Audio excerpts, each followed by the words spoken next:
night and the Gemini crew.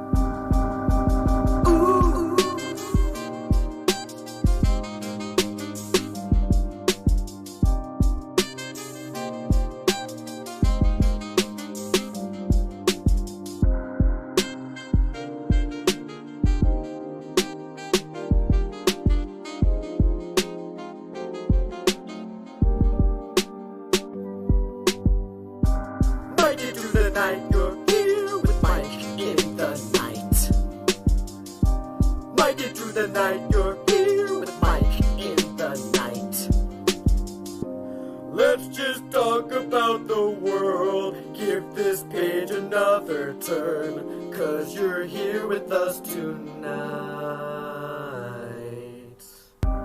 Everything's alright when you're here with Mike in the night. Mike it through the night, you're here with Mike in the night.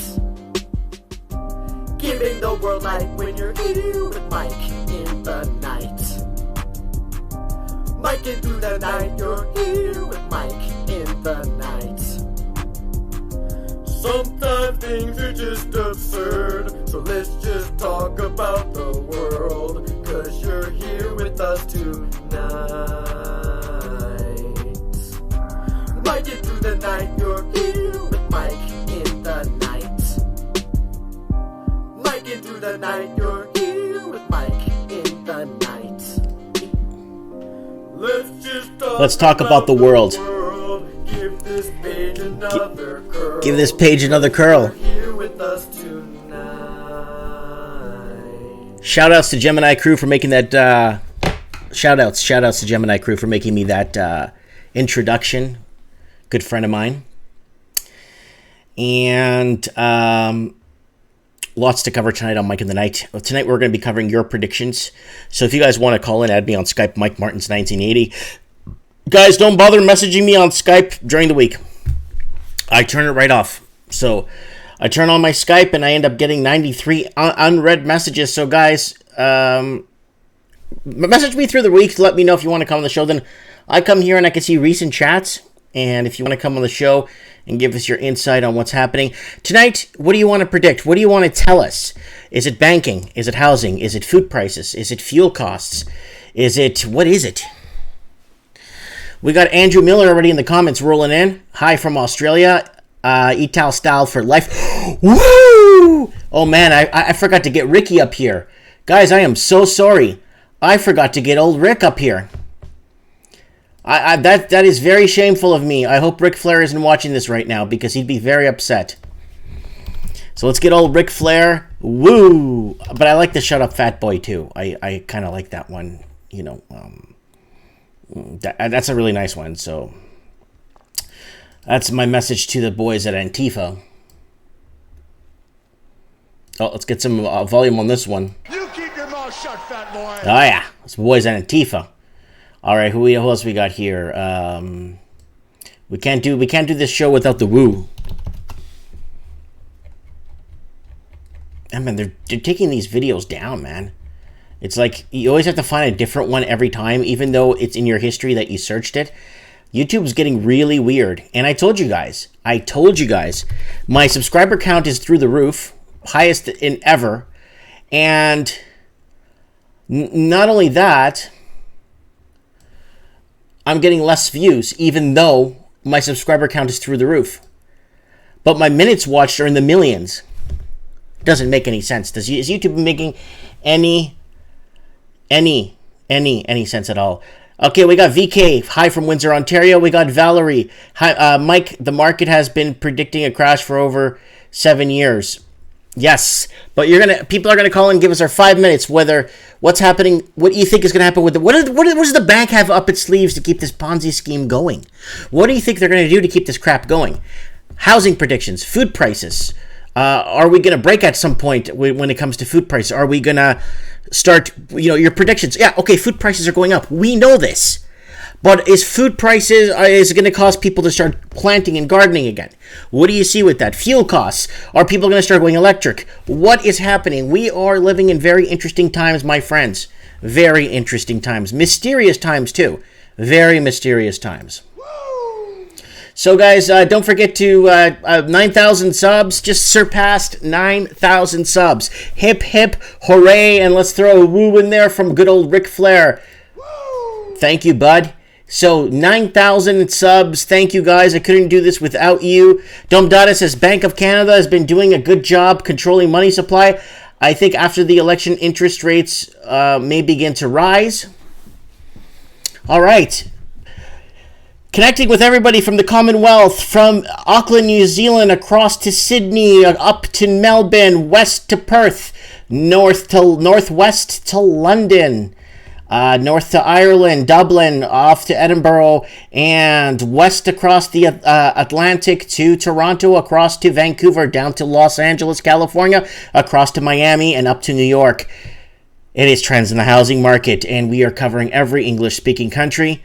And we got Dum Dada in Woodbridge. Yeah. So, guys, don't forget to add me on Skype if you want to give us your predictions. And everyone's going to get a 5-minute plug that comes on so we can get as many people on as possible tonight. Hoping to get Dum Dada on. I'm hoping to get maybe even Valerie. Valerie, if you want to message me on Skype.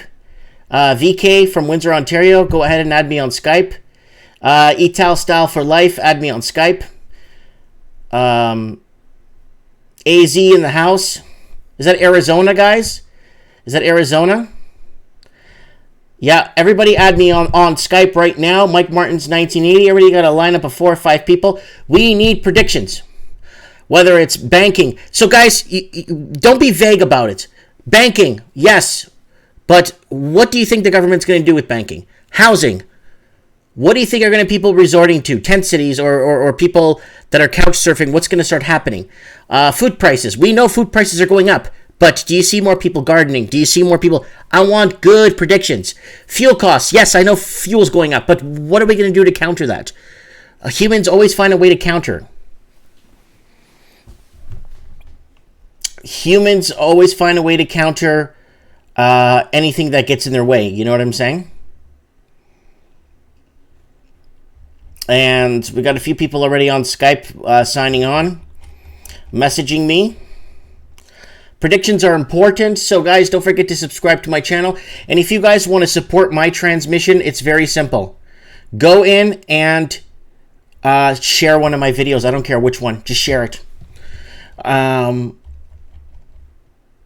Let's go into our community discussion first. So, Mike in the Night Tonight. I was blocked from local restaurants saying no bandwidth for bullying. Enjoy the free Wi-Fi, but please remember no online bullying. So it's kind of weird. It wouldn't let me get on. If you missed Trends in the Housing Market, it was really good from from Wednesday night. From our friend Charlie Brown, his little survival setup here he gave us. If you haven't seen that yet in the community chat, and that's for Trends in the Housing Market. And look at this guy. Wow, guy probably looks like he's a doctor on that big van. Yeah, so go into the community to vote and cast your votes on things. Lots of voting going on. Get to my channel and get to the community section of it. And yeah, 9,000 subs. Thank you very much. See if I could get Walking Journey on the show too. We need Walking Journey here tonight. He's really good at predicting things. He's amazingly good at predicting things. His channel is about 10% predictions, and he's spot on like 9.7%. And I think the only percentages that he's gotten wrong wasn't because he was wrong. It was because maybe he had trouble explaining what he saw, right? So a lot of people have problems interpreting what they see. You know what I'm saying? And every time I make a mistake on the channel or I make a mistake interpreting something, somebody goes, oh, you're lying. You're lying. You know? Okay, Aquaponics says, death to the NWO, says Aquaponics. AZ in the house. I will, but my battery is about to die. VK says, ugly bank earnings will trigger fear in the markets. It can happen as soon as the next earning report, at least CIBC and RBC.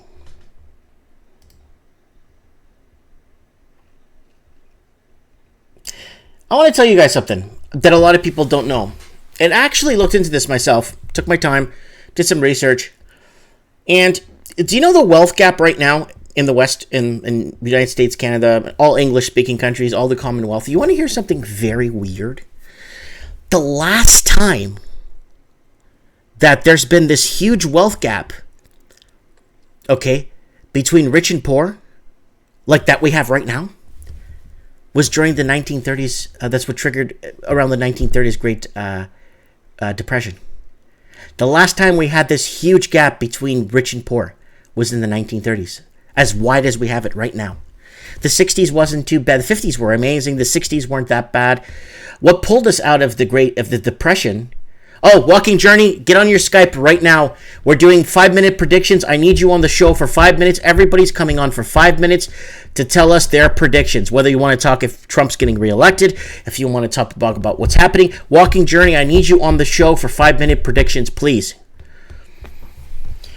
Okay, so what was I saying? So last time we got out of this was because of the Great War in 1939. Once that Great War kicked off, and we started selling munitions, and survival gear and food, and we started selling a lot of stuff across that Atlantic, pushing stuff across the Atlantic, and that's what got us out of the whole 1930s crash. And then 40s were decent when, after like mid 40s to late 40s got really good. And then the 50s were booming. The 60s were doing really well with the whole hippie movement. And that hippie movement delayed what's happening today.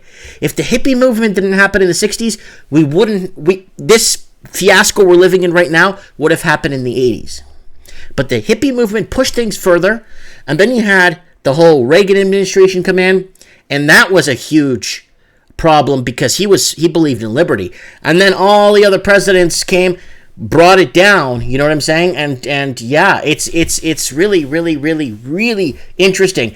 And we got Walking Journey. I need him on Skype. Walking Journey, can you message me on Skype right now so that I know you're here on recent chat so I can have you at the top of my list? We need him on the channel. We need to know what his predictions are. I don't care what predictions he wants to predict on, but we need him. His channel is good at predicting things. So if you haven't subscribed to his channel, check it out. He's got some, like 97% of, 9.8% of his out of 10 came true.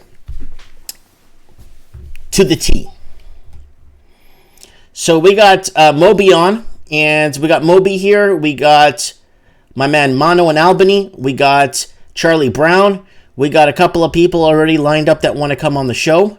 Hopefully we could get Raven on. We could get Tom Turr from A Pillow Box, and we could get some good things. So let's kick up some news first. Kick up a little bit of dust. Interview with the most powerful man on Wall Street. Meet Niall Kearns, the name of a few previously heard of. He may be the most powerful person on Wall Street today. That's nice. Russia warns new world order being formed. The Western liberal model of development, which particularly stipulates a partial loss of national sovereignty, is losing its attractiveness and is no more viewed as a perfect model for all. So that's what Russia's warning. Of all people, Russia's warning it. Yeah, we got Kevin Thompson in the house. We need him for predictions. Anon's in the house. We need him. Anon, message me on Skype. I want you to on the show today to tell us. Everyone's going to give us a 5-minute prediction. Everyone's coming on for 5 minutes to predict whether banking, housing. We know housing is crashing, but what's going to happen? Like, yeah, it's going to crash. But what is the government going to do to prop it? Food prices. Yeah, we all know food prices are going up. How do we as humans deflect that and continue to eat without going bankrupt? And fuel costs. We know fuel is going to go up. You don't have to predict that for us. But what can you tell us? How are we going to go electric? What are we going to do as the human species to continue to survive, right? So we got Sweet and Sassy Forever. Hey, Renee is in the house. Hi, Mike. Hi. And luckily, we got a few people already logging into Skype. Add me on Skype, Mike Martins 1980, if you want to come on the show.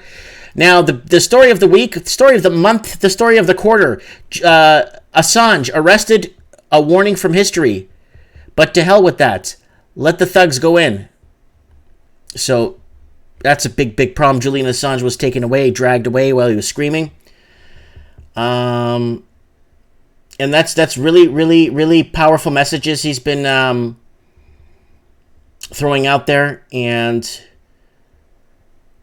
now with WikiLeaks, right, itself has created an enormous amount of wealth to a lot of journalists and journalism companies, and they've made millions, if not billions, off WikiLeaks covering it. And now all these journalists could absolutely care less, And WikiLeaks itself will continue. I think there's pre stuff that's going to be coming out, and everybody is getting, Assange is facing political persecution, and no journalist is safe nowadays. I don't even know how to put this in words like that could make sense. No journalist is safe right now, and it's almost a criminalization of journalism. I don't know what more I could say. It's the press is censored. I'm a news guy. I'm not bringing news here. We're talking here, okay? And a big difference, because I'm just going on what they're supposed to be telling us right here on this screen. You know what I'm saying? And there's always a twist or a paraphrasing or a difference in what really happened, and it turns out to be complete vapor. Nothing. I wanted to throw this out there on behalf of Julian Assange. I'm rooting for him. I believe in him. All he did was, let us know what you think in the comments.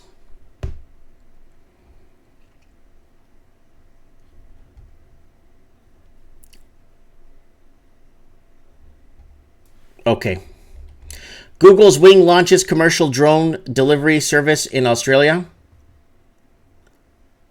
Wow. Customers have coffee and fresh food delivered to their homes via drone. Okay. Coffee robots are not causing homeless people to starve. It represents instead of the great deal of ruin policymakers create when they make policy as if law, supply, and demand are optional. App Store downloads dropped for the first time in years. Thank you. I don't know who uses Apple. I've been using Android for years.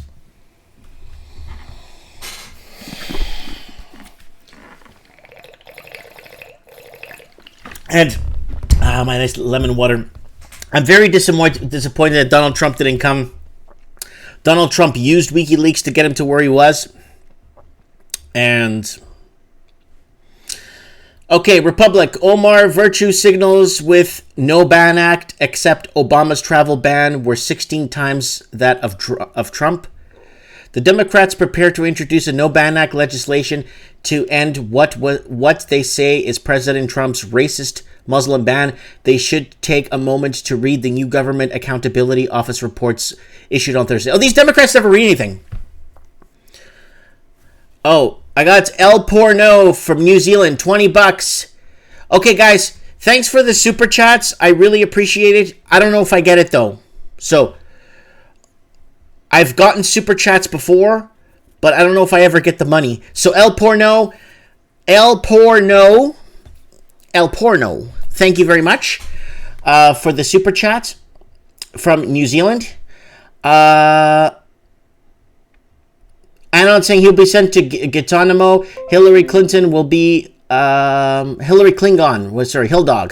has never venting her anger. See, everybody's getting punished because she lost the election. The election was fixed, and she still lost a fixed election.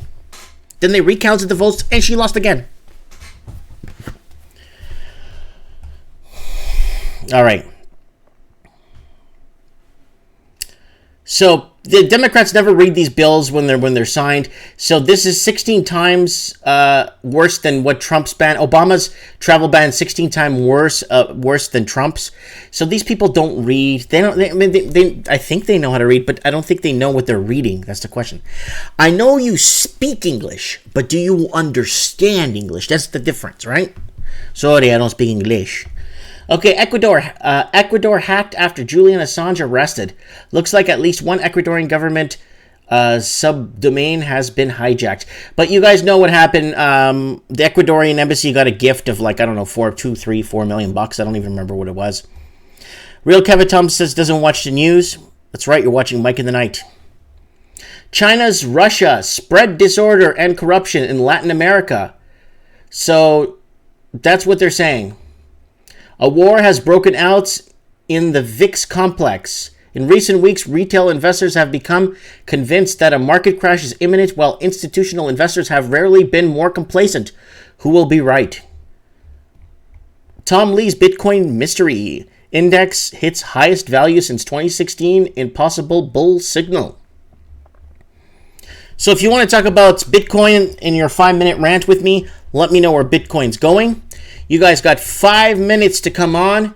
So let's fling out a little bit here. Legislation introduced to require all new cars sold in British Columbia to be zero emissions by 2040. I already told the wife, next car we're going to buy something obvious, like I'm going to wait a few more years till they work all the bugs out, and I'm going to buy something that could make it 500-600 clicks, like 400 miles on electric. The charts that prove Australia's house price downturn is really as big, and why some are concerned about what it may mean for the economy. Guys, I talked about this all the time. I've been talking about this for years. You know that on Trends in the Housing Market on Wednesday nights. It's going to affect every human being in every English-speaking country will be affected by what's going to happen here. Briggs, come on. Add me on thing. Come on, Briggs. Add me on Skype. Come on, Briggs.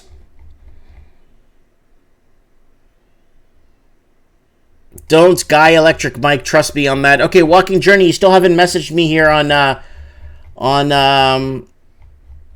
you still haven't messaged me, buddy. Come on, message me on Skype. I need you on here, man. I need you in my recent chats. Let's go.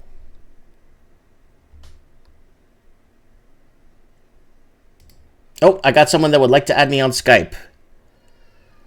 Hello, honey. Dating sites right here. Well, I'm going to block that.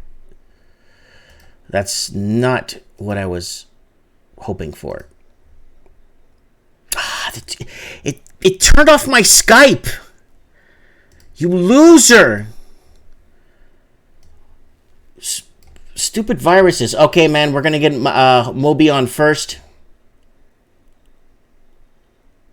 Okay, let's get Moby on first. Moby's been very patiently waiting for me, so we'll get him on first.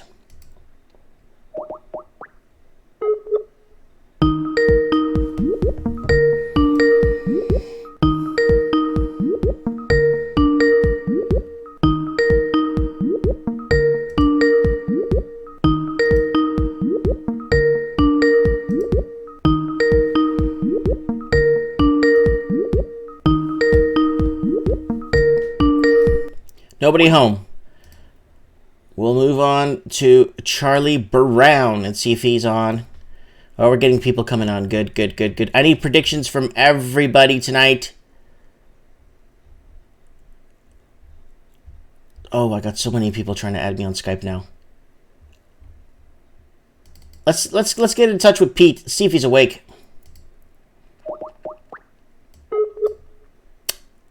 Let's wake him up. It's midnight there in Hamilton, Ontario. He's been calling me all week, so let's see what he's got to say.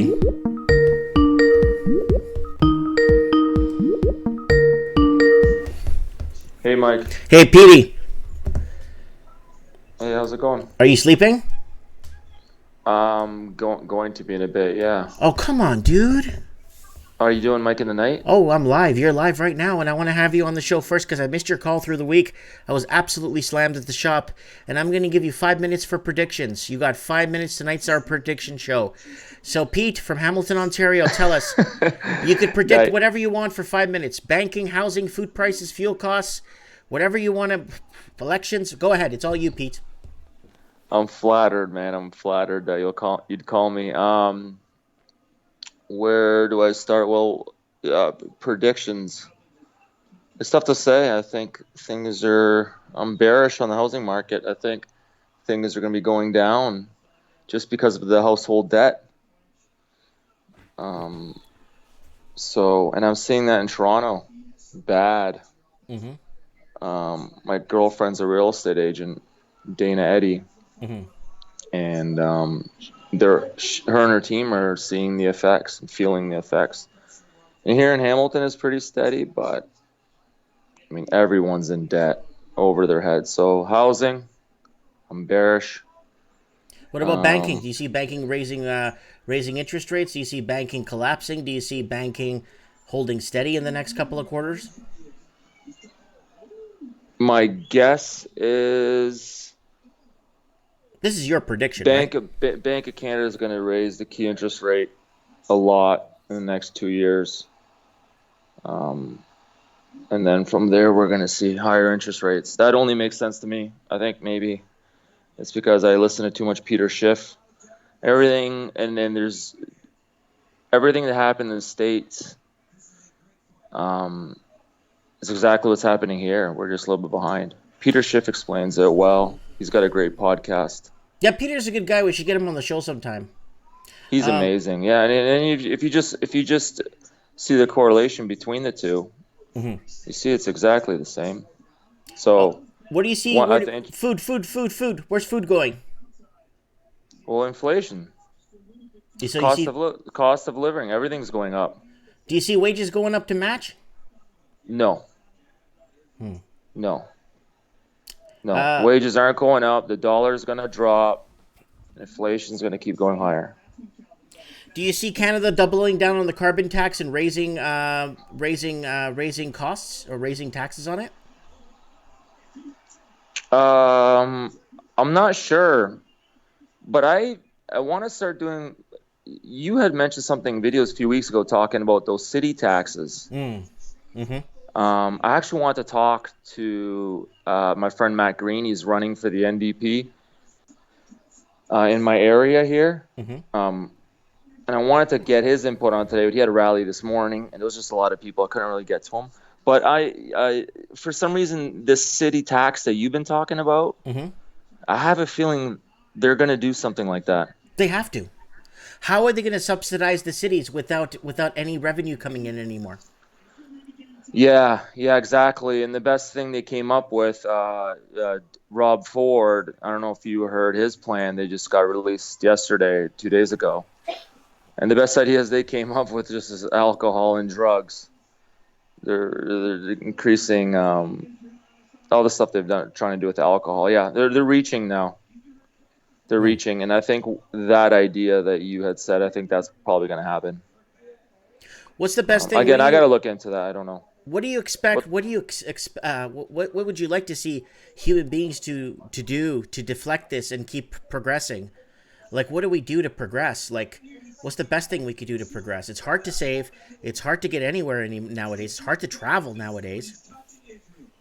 Overall, for everything to get better, interest rates have to go up, and people have to start saving money. And most importantly, we have to solve this climate issue. We have to start looking at this Green New Deal. We have to, maybe it's not going to be perfect, but something along those lines. We need more green jobs. People need to save. Through climate change, we're going to get salvation through fixing the climate crisis.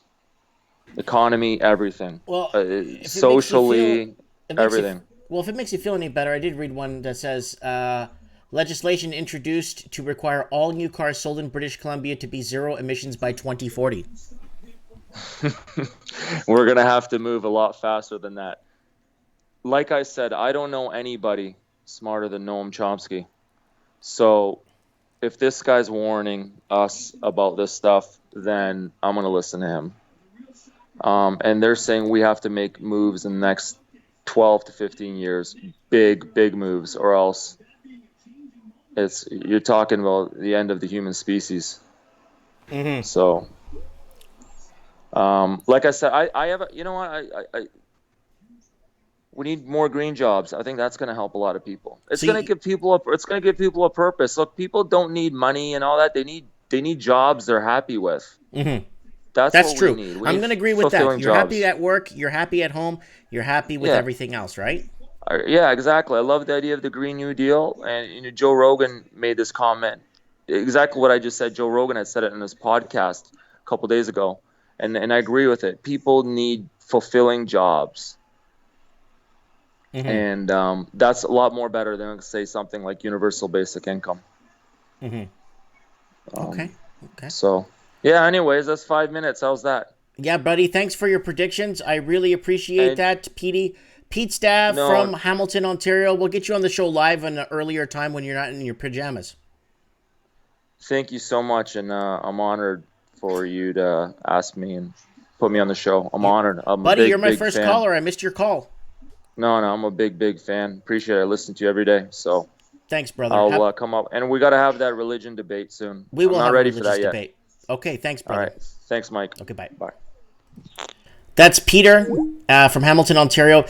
We're going to have a religious debate together. He is basically... he's...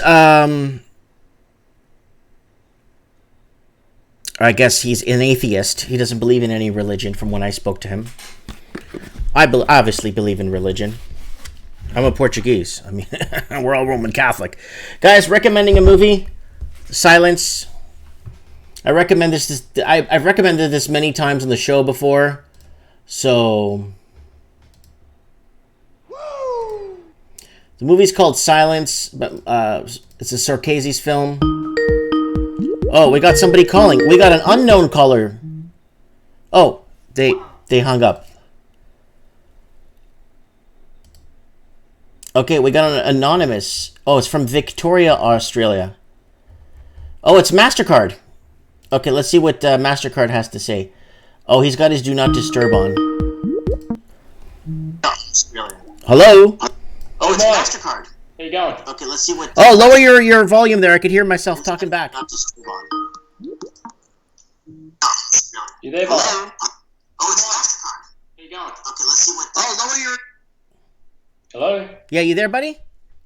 Yeah, I'm here. Can you hear me? Ah, I can hear you perfectly. You're calling from Victoria, Australia. What are your predictions? Banking, housing, food prices, fuel costs, anything? It's pretty fucked up here in Australia, Mike. Everyone is struggling because at this current stage, I'm currently working in wholesale. We deal with 1,000 retailers across Australia, and a lot of retailers have been calling for us lately, and they said, mate, we're just struggling. Especially living here in Australia, the housing is definitely going down. But a lot of people are just in like their mortgage stress at the moment. They said statistically 1 in 10 people in mortgage stress. The Reserve Bank here in Australia is currently at 1.5%. And they said they're probably going to drop them around to another 0.25 basis at least 2 times by the end of this year, making the Reserve Bank interest rate at 1%. So it's not looking too great for us Australians, Mike. Do you remember the video I made when I was in the hospital with my wife saying that even if Australia pulled rates back to 0%, they're still finished? Yeah, I think I saw that. Yes, I did see part of that. But even if they go to 0%, there's no way out of this anymore. It's done. Rest in peace. Yes, just like in Japan, man. Japan's been in stagnation for the last 100 years, so they're not. They haven't recouped from the last 20, right? So, What do you see? Are food prices going up in your area? Food prices, yes, a little bit. They're going up because of inflation as well. So what can you do, man? It is what it is. But your consumer staples, such as your milk, your bread, your meats, slightly going up more and more, and the currency is just, devaluing each single year. What do you do? But here in Australia, like I said, the best thing that I can do with the Australian dollar is probably just to buy, split my money from Australian to euros or US dollars. So I have a bit of a basket because the Australian dollar right now is buying 72 US cents. Ooh. So 1 at 72. What happened to 3.5, 4 years ago when it was almost on par?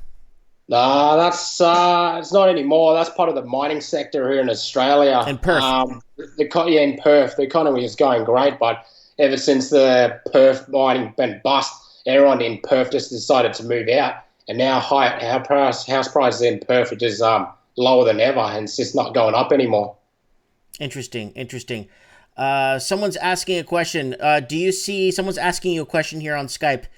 Ask your caller if there's crop problems, crop growing problems. Are you having crop problems? Because in the United States right now, they're having a huge problem with crops and crop issues. Are you having that in Australia? From aware of what we know at this current stage, just a little bit. Recently, the last few weeks down in the Queensland Territory, there was massive floodings and cyclones as well that actually damaged several crops, like, farmers. It also destroyed like several farmers that actually produced animal agriculture, such as beef. Since Australia has a high beef export, we also noticed that farmers are struggling to sell the product because no one's buying it as well, since it's getting so expensive. Mm-hmm. So, for example, you're buying a cut of beef is maybe $20, and now it's just around like $30. That's a lot of cake for steak. Oh yeah, it depends. By kilos. But I also noticed that Australia, we also export beef around the world as well. So as you can see, it's kind of stagnated a bit. Wow. Okay. So what about what do you see happening with fuel costs? Fuel costs is very up and down, man. Like just a few weeks ago, fuel was pretty cheap. It was around $1.25, and just recently, as of a few days ago, it's just gone up to $1.55. It fluctuates a lot from anywhere from, you can get at really good days, you can probably get around $1.20, but it fluctuates to $1.50, $1.55. Okay, you see everybody going electric soon if this continues, or what? Electric is too expensive here in Australia, Mike. You look at Tesla, for example, like a Tesla 3 model in Australia, base price would be like a bare minimum, we're around 150,000, man. Whoa. But I know Ford's got some. I know Suzuki's coming out with a nice four-door. I know that even there's a lot of them coming out with electric affordable. Honda's doing one, a really good one, 600 miles to a charge. Yeah, the market in the States, especially America and Canada, you guys got a huge range of electric vehicles, but in Australia, yeah, it's just very limited. I believe that the Australian government, they don't really want people to go green. They still want people to use fuel, man, like oil and crude oil for the time being. I got a question here. Someone's asking, Mike, ask him if there will be water wars in his country, or does Australia have a shortage of water? Don't have a shortage of water, man. Don't see any issue. Okay. Best thing that you can do here is probably just to have your own water tank and just collect rainwater. Okay. And who do you see winning the American election? Do you see Trump getting reelected? I believe so. I definitely see Trump getting reelected. They definitely have to have at least someone in power, that will do the job. I don't think a female will ever be elected in American politics, to be honest. Politics you guys have enough fiasco going there in Australia with 5 governments in the last year? That's correct. They just keep changing prime ministers. They don't like a specific person in their party. They just kick them out. But we're getting close to another federal election in the next month. What can you tell us about that? Who do you think is going to win that one? It really depends. The Liberals, which if the Liberals get elected, they're the rich people, the capitalists. The house prices will just keep going up. More things will just keep getting expensive. But then we have the Labor side. If the Labors get elected, house prices are going to collapse. They're going to destroy the economy. Yes. So who do you want to win? Labor. Of course. We need Labor to win because Labor. Do you remember when the Liberal Party were true liberals, like back in the early 80s, and then it's become this virus? Oh, yeah, of course, man. Liberals were definitely good, especially the 80s and 90s, early 2000s in Australia. Oh, I could guarantee your parents were liberals true liberals back in the years. Oh, yes, they certainly were. Yep. But now it's just gone to shit. Both parties are pretty much the same assholes. You don't know who to trust. Yep. They definitely say something pre-election, but after they get elected, they never keep their words, mate. Okay, global warming. What do you see happening? You think they're going to double down on more tax? Or is Australia not part of this global warming pact that Canada's part of and we're getting screwed? Global warming is a disastrous issue, but part of the government's not seeing it. They don't believe it's an issue, but another one is saying it's an issue. It's really dependent. I have mixed feelings about it. Do you see us? Do you see anything? Any major catastrophes or anything happening in the next couple of quarters? Definitely, especially rising in sea level.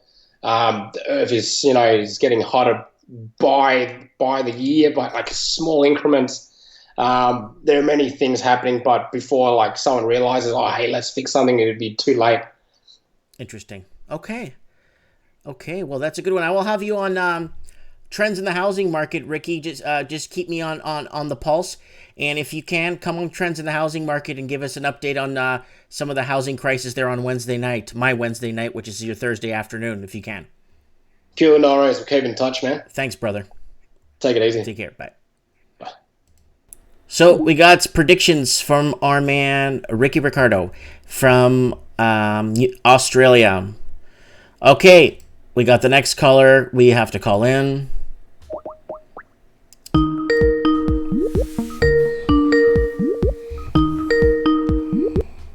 Who the hell is this? Oh my God, it's Moby. How are you? I'm doing great, buddy. How are you? I'm doing fantastic. Okay, predictions. Tell us your most pressing prediction that you want to tell the world. All right, predictions. Let's start with Canada politics. You may remember last few times we spoke, I spoke about how there is a conservative wave, basically going through Canada right now, right? So we had conservative politicians elected in the province of Manitoba, in the province of Ontario, in the province of New Brunswick. We're having an election next week in Alberta, so there will be a conservative government elected there as well. And then on the federal side, it looks to me we're either going to have a conservative majority or minority. And I could say that, well, let's put it this way. For each of the successive left-wing governments that were toppled, each of them ran a really, really brutal and nasty negative campaign. Oh, that's how they do it, man. They sling mud at everybody. Oh, they sling mud at everybody, call everybody, racist, sexist, xenophobe. Those words mean Islamophobe, nothing whatever. anymore. Oh yeah. But I know people like they see right past that, and they're like, you know what, screw it. I'm gonna vote for the right wingers, and that's the end of it. And so, like that's what we're gonna see politically in the meantime, right? So for the next, So for the next 5 years, we'll have probably successive right-wing governments across the country for the most part, right? Okay. Now, with that's going to come some, let's say some infighting between provinces and cities. So what I think is going to happen now. Remember how we talked about how cities might start raising taxes because of the fact that the revenue is going to fall from the lack of real estate transactions. We've been talking about this for months. Oh yeah. So what I think is so typically what happens when a city has to implement a new tax is they need to get permission from the province first. But what I think we're going to start seeing a bold move from the cities first, and I think what they're going to try and do is they're going to implement taxes on their own, and then try and fight with the provinces afterwards. So I think we're going to see a lot more disruption, if you will, right? So seeing how this whole thing with the carbon tax right now, right? So right now the conservative premiers are basically taking the federal government to court, and they're fighting over jurisdiction to see if the carbon tax is actually constitutional.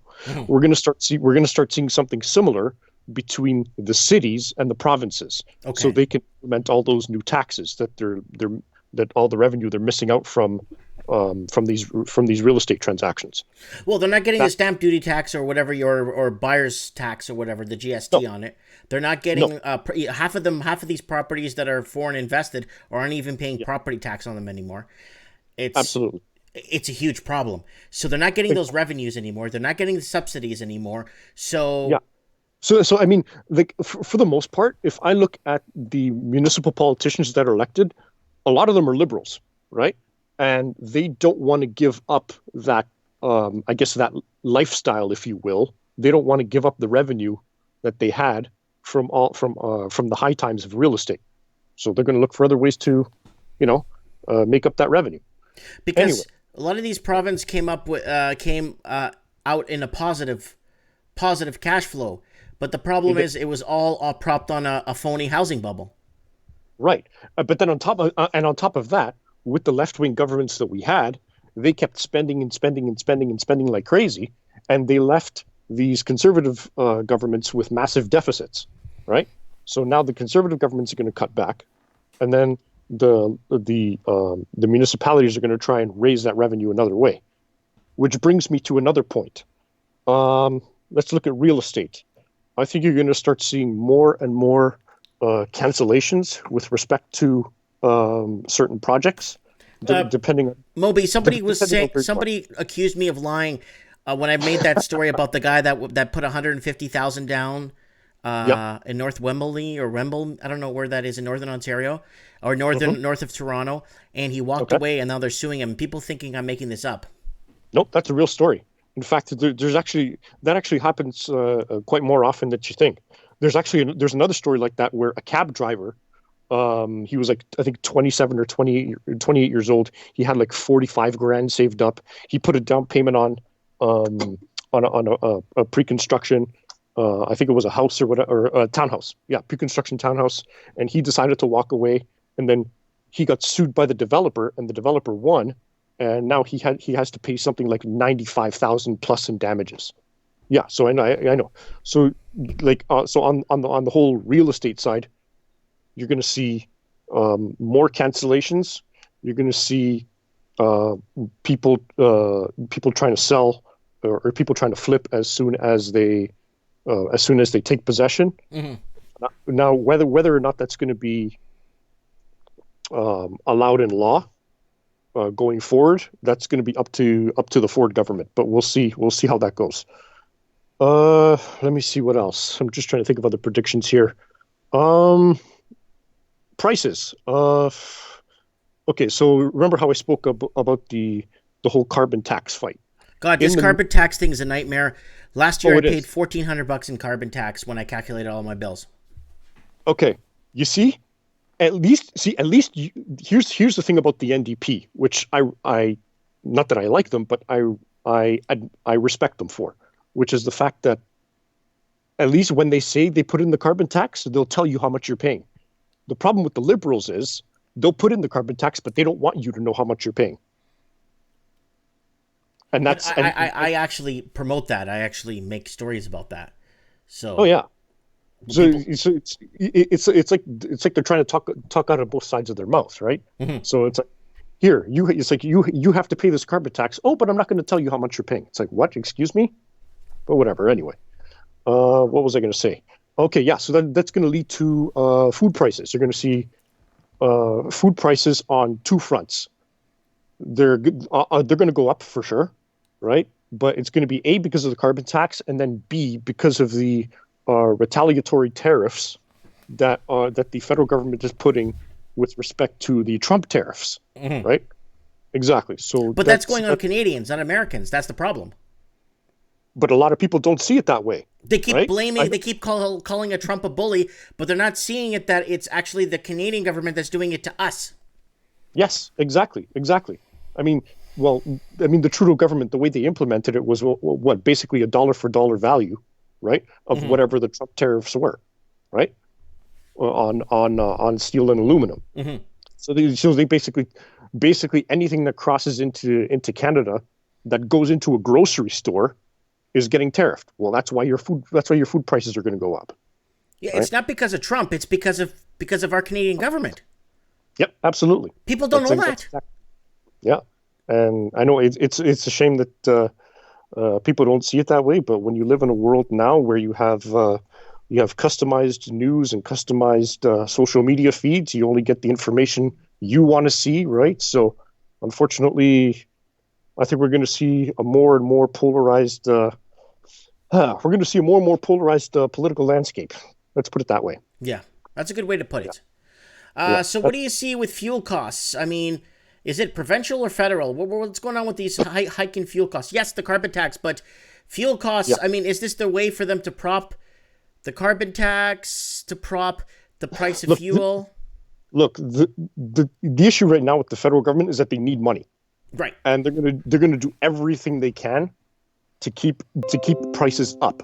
Right. Because if they keep prices up, right, then they collect more money from the GST, more money from the HST, more Right. money from like all the different taxes that are associated with the fuel, right? Right. So there you have the excise tax, you have the excise tax, the carbon tax, the in BC, I don't know, you guys have there's a specific tax for your TransLink or whatever the heck that is. Yeah, that crap. Yeah, that's in Vancouver though. In the city of Vancouver, they pay a TransLink tax for the train. Yeah, they initially wanted to do something like that here in Toronto. But why are they punishing the drivers for people taking the train? Why are the drivers paying for this? Because, well, some left-leaning politicians believe that drivers don't pay enough, right? That I know. I think it sucks. I think it's ridiculous, and it's some left-leaning ideology that people that they think that people who drive on the roads don't pay enough tax already. So, why not hit them again, right? So, this is why we believe, at least here in Ontario, that the province should take over the subway system, and that the province can finance it and fund it better. Yes. Without taxing drivers again. Well, that's what's ultimately going to come to. Exactly. Okay, global warming. Are you a fan or? I don't believe in global warming. I believe it's nature, and I don't think humans are impacting the world as much. What do you think? What is going to happen with global warming? I'm more of a skeptic, if anything, but I think that's more of a campaign to lead people in the direction of, I guess, basically electrical powered, basically electric vehicles, electrical powered equipment, basically leading more of an electric lifestyle. However, what I see, the vulnerability I see in that is that the more and more people trend towards an electric lifestyle, the more and more vulnerable they are to an EMP attack. Right. Okay. Right? So and the more and more digitized we become, the less and less we learn basically like about like living in the wild, living off grid kind of thing, right? You watched last week's show on Off Grid, right? I did. Good for you. I did. Good. So Good. yeah, I mean, so like I'm looking at that and I'm just like, like me, I'm more like the contrarian type, right? Mm-hmm. Where I see more and more people moving into like the big cities or whatever, and buying condos or whatever. I'm going the other way. I want to go into like a rural part of the country or whatever. Like me. Like that. Exactly. Yeah. My town's got 8,000 people. That's it. No, not bad. That's good enough for me. I don't. So what do you think of this one that I read here? Legislation introduced to require all new cars sold in BC to be zero emissions by 2040. 2040. Okay. Listen to that title. It says all new cars sold. It doesn't say all new cars operated, right? So what I would take out of that is that there's clearly that vehicles that were made and sold before that will probably be grandfathered in to the legislation, and then see how long those vehicles would last, right? So I don't know. Maybe that's just sort of like a winding. They're trying to wind down. Maybe their I guess their dependence on oil. But the problem I see with that is like they're right along the coastline, right? Where exactly do they think, or how exactly do they think they're going to get all that electrical infrastructure in place, right, by 2040? Could this be a Green Deal pipe dream like occasional Cortex? Well, I want to say yes. However, I know that the Site C dam is supposed to be completed, I think, in 2023. Mm-hmm. And I don't know if the BC government seems to think that they're going to try and get a big customer base out of this whole legislation. Mm-hmm. but I don't know. That's just me, right? All right. Yeah, I'll throw in one more thing. Yeah, one last. What? Any other major predictions you thinking for the next few quarters? Anything? Tell us. For the next few quarters, housing. Housing's going to continue to go down in certain areas, not in all areas. I would say the GTA, the main GTA 905, Mississauga, Oakville, North 905, Bradford, Newmarket, Richmond Hill, I think is going to continue to go down, maybe at least until I would say 2026, 2027.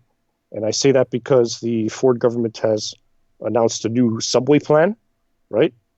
Where they're extending the subway into Richmond Hill, which I think that would actually bolster real estate prices once the plan is either nearing completion or close to completion, right? So not till, I would say, another maybe 5 years that we'll see, in my view, real estate bounce back within the GTA. But that's just my view. Okay.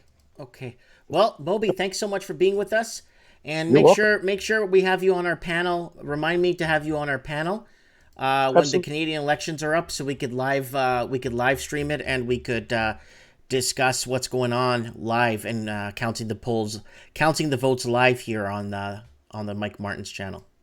Absolutely. I'm going to be traveling a lot throughout the election campaign. So, I mean, yeah, wherever I am in the country, I'll be happy to join you. Thank you so much, Moby. Have yourself a good night. All right, you too. Take care, Mike. Okay. Bye now. So that's our predictions for Moby. He's a politician at heart.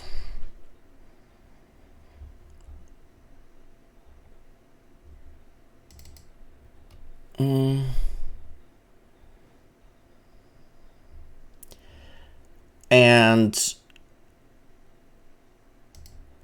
what else we got going on in here? Who else we got? We got Charlie Brown. Who else is on here? We got the buddy in Thailand. Let's see if with Steve the Plumber we could get him on to give us 5 minutes of his predictions. So we already got 5 callers on in a row, and it's going really good. Okay, shout out time. Let's do some shout outs. Shout out to Antifa. You keep your mouth shut, fat boy. One more time, Antifa. You keep your mouth shut, fat boy. Yep. And what do we got going on? Okay, so shout outs to Tony Caputo in New Jersey who watches me, Maria in Glastonbury who watches me, Mark P in Regina, Canada that watches me, Nick L in Austin, Texas that watches me, Farouk in Sydney that watches me, Kat in Tampa Bay, Devon in Auckland, Neil O'Brien in Aruba, Matino in Bermuda, and I can't read that, in Shanghai. It's the writing is in like Chinese characters. I can't read it. It's just, and from Shanghai. Thank you from Shanghai for watching us, for watching me on Mike in the Night. Woo! Okay. The Raven's listening to us, but he's driving to work. Steve the Plumber says it sounds good. Let's see if Lord Humongous got Skype yet. We got to get Supreme Canon on here too. I don't know. Well, let's call Steve the Plumber first because it's late and out east. So, and then we'll see if we can get Supreme Canon on after.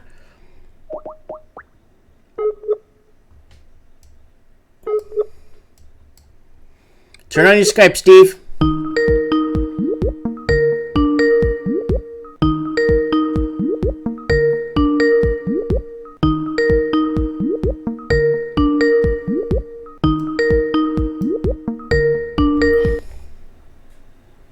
Hello. Who the hell is this? Who the hell is this? Steve, what's up, buddy? How you doing? Oh, I'm doing all right. How you doing? I'm doing fantastic, brother. I just thought I'd touch base with you. I want 5-minute plug from you on predictions. I don't care if you want to talk about housing, banking, food prices, fuel costs, elections. I don't care. Global warming, the second coming of Jesus. What's on your mind? What can you predict for us in the next couple of quarters? I don't want to talk about global warming because that's a complete farce from a political standpoint. Lucky sperm Trudeau must go. I think he's pretty much done I'm really, really hoping to see a new government happen, and that's where we'll leave politics. Food prices are going to go through the roof, especially with what's going on in terms of the carbon tax and everything else. It's just absolutely insane. I'm really, really hoping that the Ford government continues to basically bash every gas station in Ontario and fine the crap out of them until those stickers are front row and center of every gas pump. In actual fact, I think every gas station should put out a big billboard over top of their pumps. Mm-hmm. Tell people what those stickers are saying. Trudeau's an idiot, and the carbon tax is basically costing you X amount of dollars in addition to your fuel price. Mm-hmm. Mm-hmm. It's a tax on tax. Yeah, it's a tax on the tax, and a tax on the tax, which means the middle class has to pay more. Absolutely. We've already raised our, every service-based company, whether it's plumbing, electrical, HVAC, or, a courier company, whatever you want to call it, doesn't matter, across the board. We've all had to increase our truck charges or our vehicle charges for the purposes of offsetting the additional cost with gas. Okay. Do you see more cancellations pre-built projects being canceled for first Do I ever? Huh? Do I ever? What was that story you were telling me about the guy that put down that money for the house? What town was that in? I made a video of it. Oh, East Willenbury. East Willenbury? East Willenbury. Okay, that's where it was. So somebody asked in the comments where that was. Yeah, that was an interesting story. It's a story got almost 2,000 views on it so far, and it hasn't been posted for 24 hours. What do you see for quantitative easing? Do you see the government raising interest rates, or just putting more money into the system? Well, quantitative easing was always there. It just was ramped up or neutralized or stalled. But you're asking about interest rates? What about interest rate? Where do you see them going? Well, interest rates have gone down. I can openly tell you that I was into the bank before the end of the business week. And yes, I have, great credit and, a considerable down payment on a house and a very, very good working relationship with a few chartered banks. But this particular bank, he walked in there and basically set a 5-year fixed rate as I can offer to you for 2.80 without even sending it down. He was that confident on that. We haven't seen those rates in quite some time. And right now, it's been said to me, and you can verify on Rate Hub where things are at in terms of interest rates. I'm definitely not lying one iota. That actually did happen, ladies and gentlemen. But the banks that are having a hard time doing business with qualified people. There's a lot of unqualified people that should not have mortgages or loans. The defaults are ramping up like crazy from what I've been told. And the worst part about it is a lot of people are getting 90 and 120-day extensions on their renewals to figure out what they're going to do with the second mortgages that they put on their property. And we're not talking about heat locks. And we're not just talking about second mortgages. There are a considerable amount of people that, and I'll tie it into everything that I'm going to discuss with you tonight. And, there's a lot of people that have been nailed by the CRA for back taxes. And it's not just back taxes, it's speculation as well. Falsifying, signing a false tax return for the purposes of, trying to get around paying capital gains on speculation on properties. That was running rampant, absolutely rampant, using their personal residence exemption when they never even lived in the house. Yep. So now what's happened is the bank, they've basically hired not a team of auditors, a freaking an entire army with several platoons to go out and basically go after, and they will audit every single real estate transaction. They will get to every single transaction one way or another. I promise you that. That's been confirmed by one or more credible sources within the accounting world, both from an accounting standpoint and a legal standpoint. They are doing that. They should get me in there to audit some of these files. Trust me. I'll find all kinds on there. Yeah. Oh, yeah, absolutely. Buying houses and then renting them out and, claiming them as personal, their personal residence. Meanwhile, they never lived there, and their tenant was actually cutting them checks every month. Yep, that's a big deal. Any other predictions? I guess it's the next 5 to 10 years. I guess it's difficult to gauge, but I would say over the last 5 or 10 years, the amount of money that's been injected into the economy has just been astronomical. We haven't heard about it, in great detail, but it did happen. It's just so hard to gauge. But they've made money too cheap to borrow, and it's given this false impression or an illusion that the economy and people were all doing fine financially, and that includes enabling the lifestylers. And these lifestylers, and remember when I said lifestylers, they're the people that are going out and buying these cars, expensive cars, or leasing them, and buying all these consumable products and, living the high life, so on and so forth, all on borrowed money. It's all on borrowed money. And it's all coming to fruition now, baby. Okay.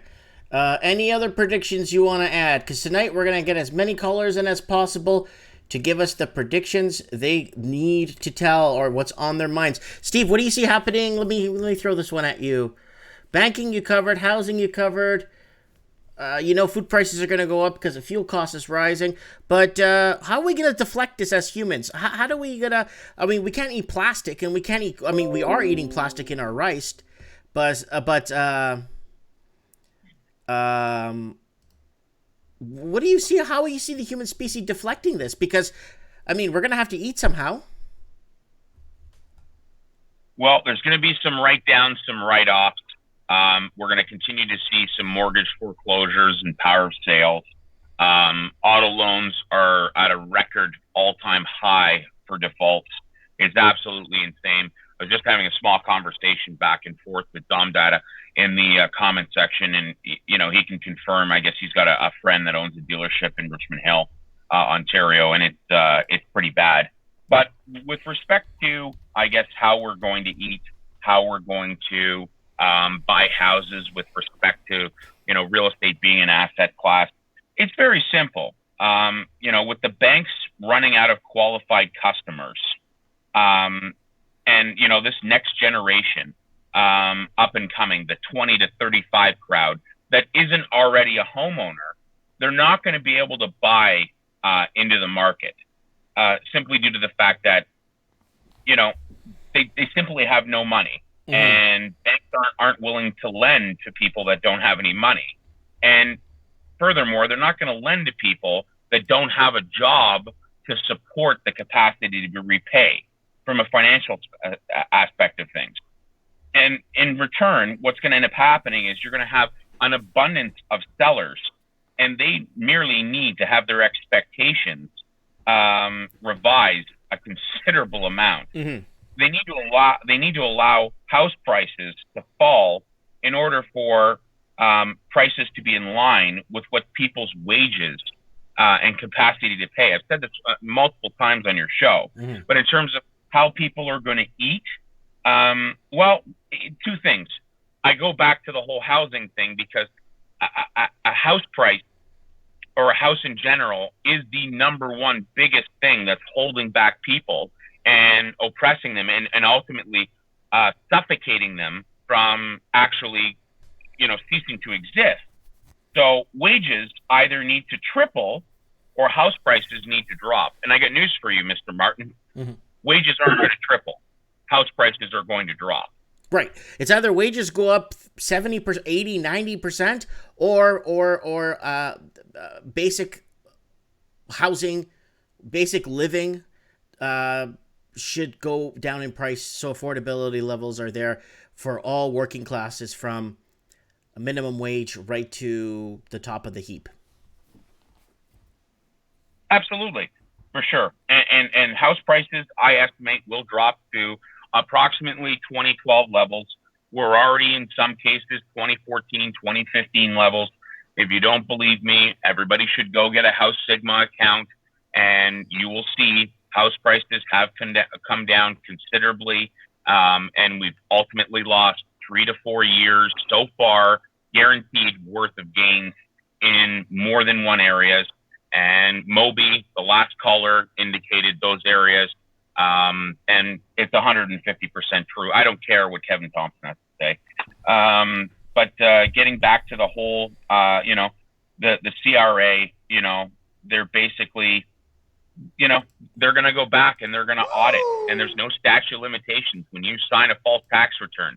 Just because you didn't have to declare your personal residence exemption and you didn't have to sign that piece of paper that you now have to do in Canada, doesn't mean they can't go back and say, whoa, Mike, you own 3 properties and you said you lived, you never disclosed you had these properties and all the rent money and everything else, so on and so forth. And you just, you sold this property and that was your principal residence exemption, and that money went directly into your account, and, it was ill-gotten. You didn't pay your fair share of taxes.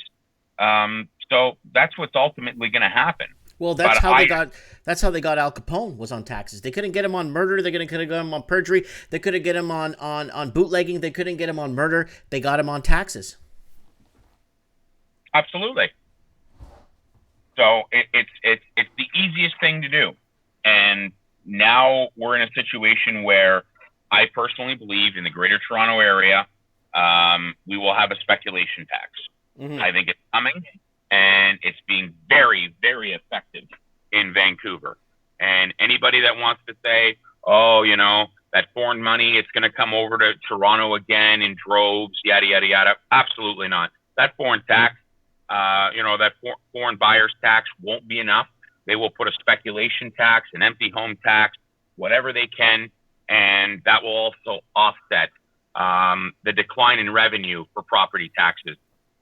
Yeah, because Cotton Candy Beard in the comments said they need to drop to the 90s levels for things to get back to normal, so most people can afford a place to live and still have disposable income to live a decent life and put away for retirement. And Brother John said in the comments, minimum wage for workers should have an affordable house, Mike. Unrealistic. No, it's not that.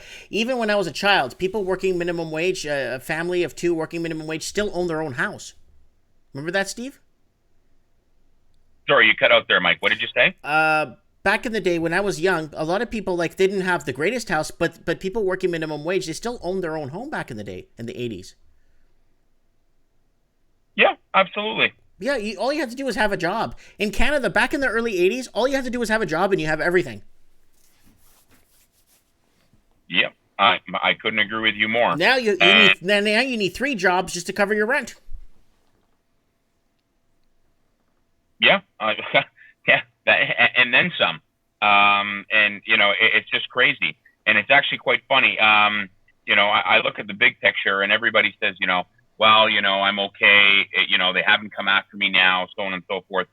Anon made a very, very, very good comment. Tax returns are becoming easier to do now. They want full access to everything. Well, you know what? They have full access to everything. Do you know that the Canada Revenue Agency no longer need a warrant in order to go ahead and request a bank balance, either in a corporation's account or in an individual's account? They can't get your history in terms of your deposits or anything else like that, so on and so forth. However, they can go ahead and say, you know what, I want to know what Mike Martin's bank account balance is. And they will phone that bank up or send them the information, the request, and they absolutely have to produce it. That should scare the crap out of every single person listening to this. Okay. Any other predictions? I want to see if I can get Cotton Candy Beard Gary. Cotton Candy Beard Gary, add me on Skype, Mike Martins 1980. We're going to have Supreme Canon on after you. Any last words, Steve? No, we'll leave it there, Mike. So good to be with you. Thanks for having me on the show. We'll have you on Wednesday in Trends in the Housing Market. Excellent. Take care. Good night. Bye-bye. It's getting late. It's getting late in the East Coast, so I wanted to wrap up a lot of the East Coast. Okay, let's get Supreme Canon. I'm calling him right now.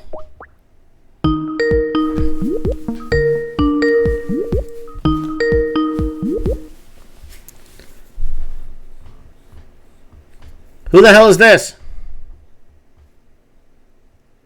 Hello? Are you there? Supreme Canon? You there? No audio from Supreme Canon. I hope he's okay. I hope he's not in trouble. Let's try it one more time.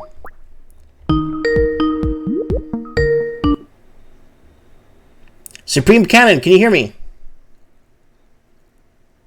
He can't hear me. I can't hear him.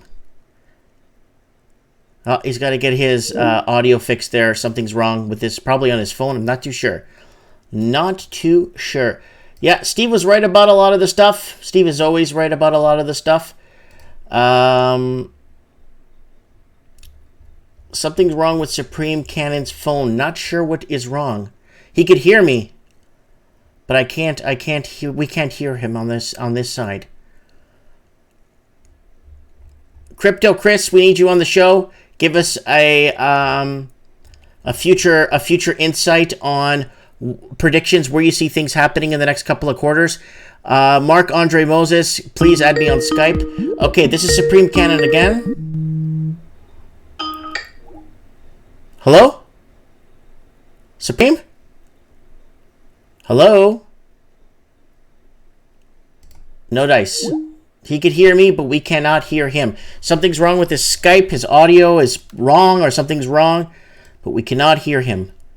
Let's see who else we could call here. Oh, there's so many people. Let's try and get Stephen Thomas on from Melbourne, Australia. Let's see if we could call him and see. Yes, I can't hear you, Supreme. We can't hear you on our end.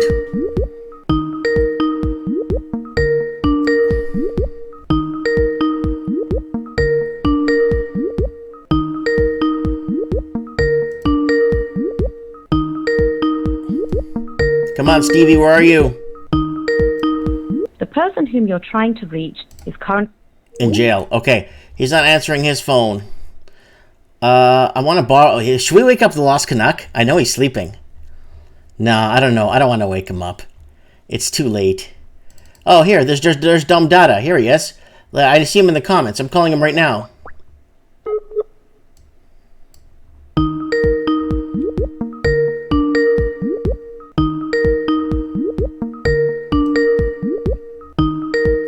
Come on, Dumb Dada. I see you in the comments. Pick up the phone.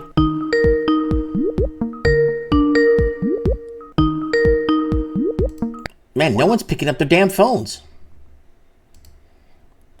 All right. Well, I think people are sleeping, right? So. Oh my God, Kevin Thompson. All right, let's see if he picks up the phone.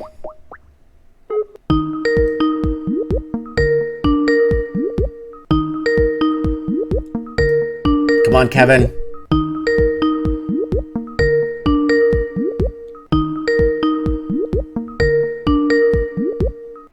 Man, we're not getting anybody. Kevin Thompson's not even picking up the phone.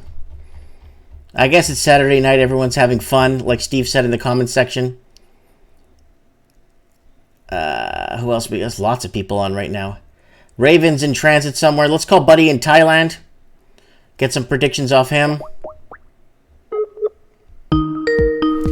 We got to get somebody on the phone here tonight. Come on.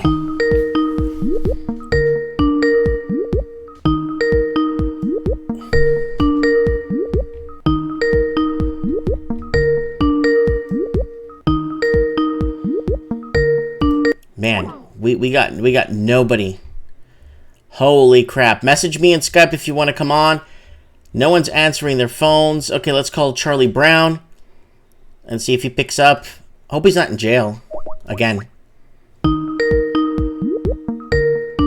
Okay, Crypto Chris, add me on Skype too. Raven's driving. Oh, he's at the parking lot at work. I could call him too. Or is my Skype just not working?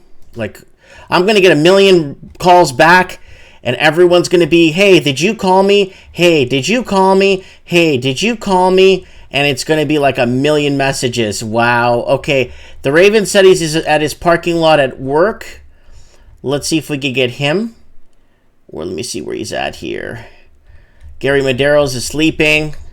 I'm just trying to see who's awake. You know what I'm saying? All right. A lot of people on, but no one's answering. I guess everyone's partying, like I said. Okay, Raven just messaged me. He's good to go for 5 minutes. So Raven will be our 6th caller tonight, or 7th caller. Hey, Mike. Hey, Raven, are you at work? Yeah, I'm in the parking lot. Good, good. Okay, give us your predictions. I don't care. Anything. What's going to happen? You know what? I predict a lot of stores are going to go cashless. Been reading about it. I see that coming. They want us out of cash, those pricks. And that I tell everybody everywhere, spend cash. Put as much cash. That's giving them the middle finger. Every time you use money at a store, you're giving them the middle finger. Use cash as much as you can. Get away from those credit cards. Get away from those debit cards. Spend your cash. Just keep spending cash. They're gonna take it away from us. Then we're screwed. You know what comes after that, eh? Okay, what do you see? What do you see happening in banking besides the cash sector? I think they'll probably lower rates in the U.S.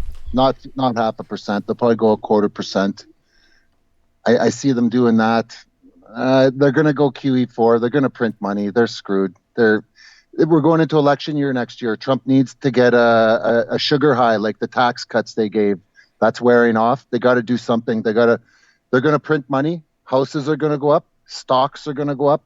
And the pain at the end will be even more worse than it would be if they didn't. They're just going to print and keep doing what they're doing till they can't do it no more. Okay, so question, fuel costs, food prices, how are we going to deflect this? Prices will go up, wages aren't. So how is the human species going to continue to survive if they can't eat? Well, look at the farmers, in the U.S. Their suicide rates are out of control. You got another caravan of people coming from Latin America are coming up again. It's not going to be good. Prices are, if you don't own a restaurant, you're not really making any money in Winnipeg. That's what I noticed. People need to eat. Everything else is kind of slow, but our houses are selling. I noticed that. A lot of sold signs. Driving down the streets, I see a lot of sold signs. What's the median house price in your area? Like $225?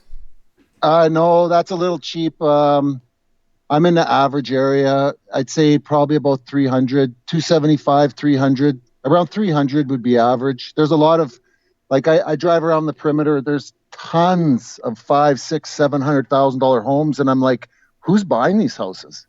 They're building them everywhere. Mm-hmm. But we always overbuild at the end of a cycle, eh? Of course, always, yeah. Well, the supply and demand thing is crap. You know what? When I was looking at some of your older videos. You put a prediction in 2016 about the housing dropping, and you said, "Oh, I was off. You weren't off. They just did some tricky parlor games behind the scenes. You were probably right, but you can't see what these lying pricks do behind the scenes. They're lying and cheating and stealing everything they can in the background. You only see the facade on the outside. It's what these guys are doing behind. You were probably right about the housing, and it should have went that way, but we don't know what they're doing in the background. They're printing, obviously they've been printing QE this whole time.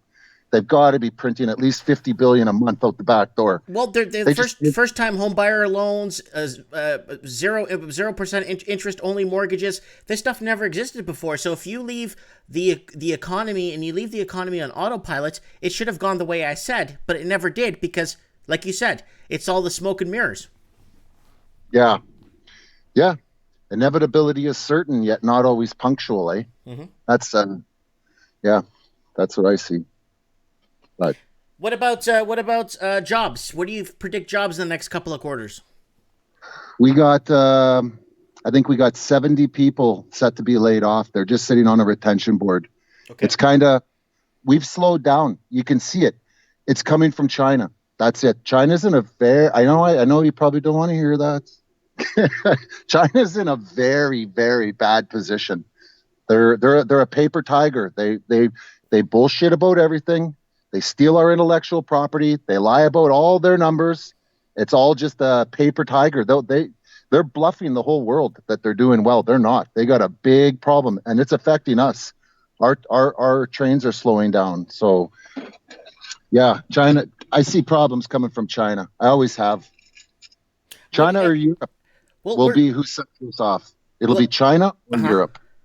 It took me 7 years to narrow it down to those two countries, China or Europe. But Europe, the problem with Europe is they're buying back their debt right now as we speak. So they're buying. You know what? They're at 0% interest rates, and they're buying back their own debt. Draghi's at 0%. What kind of ammunition does he have for a recession? He's got nothing. He's at the whim of whatever happens. They got nothing. Italy's a basket case.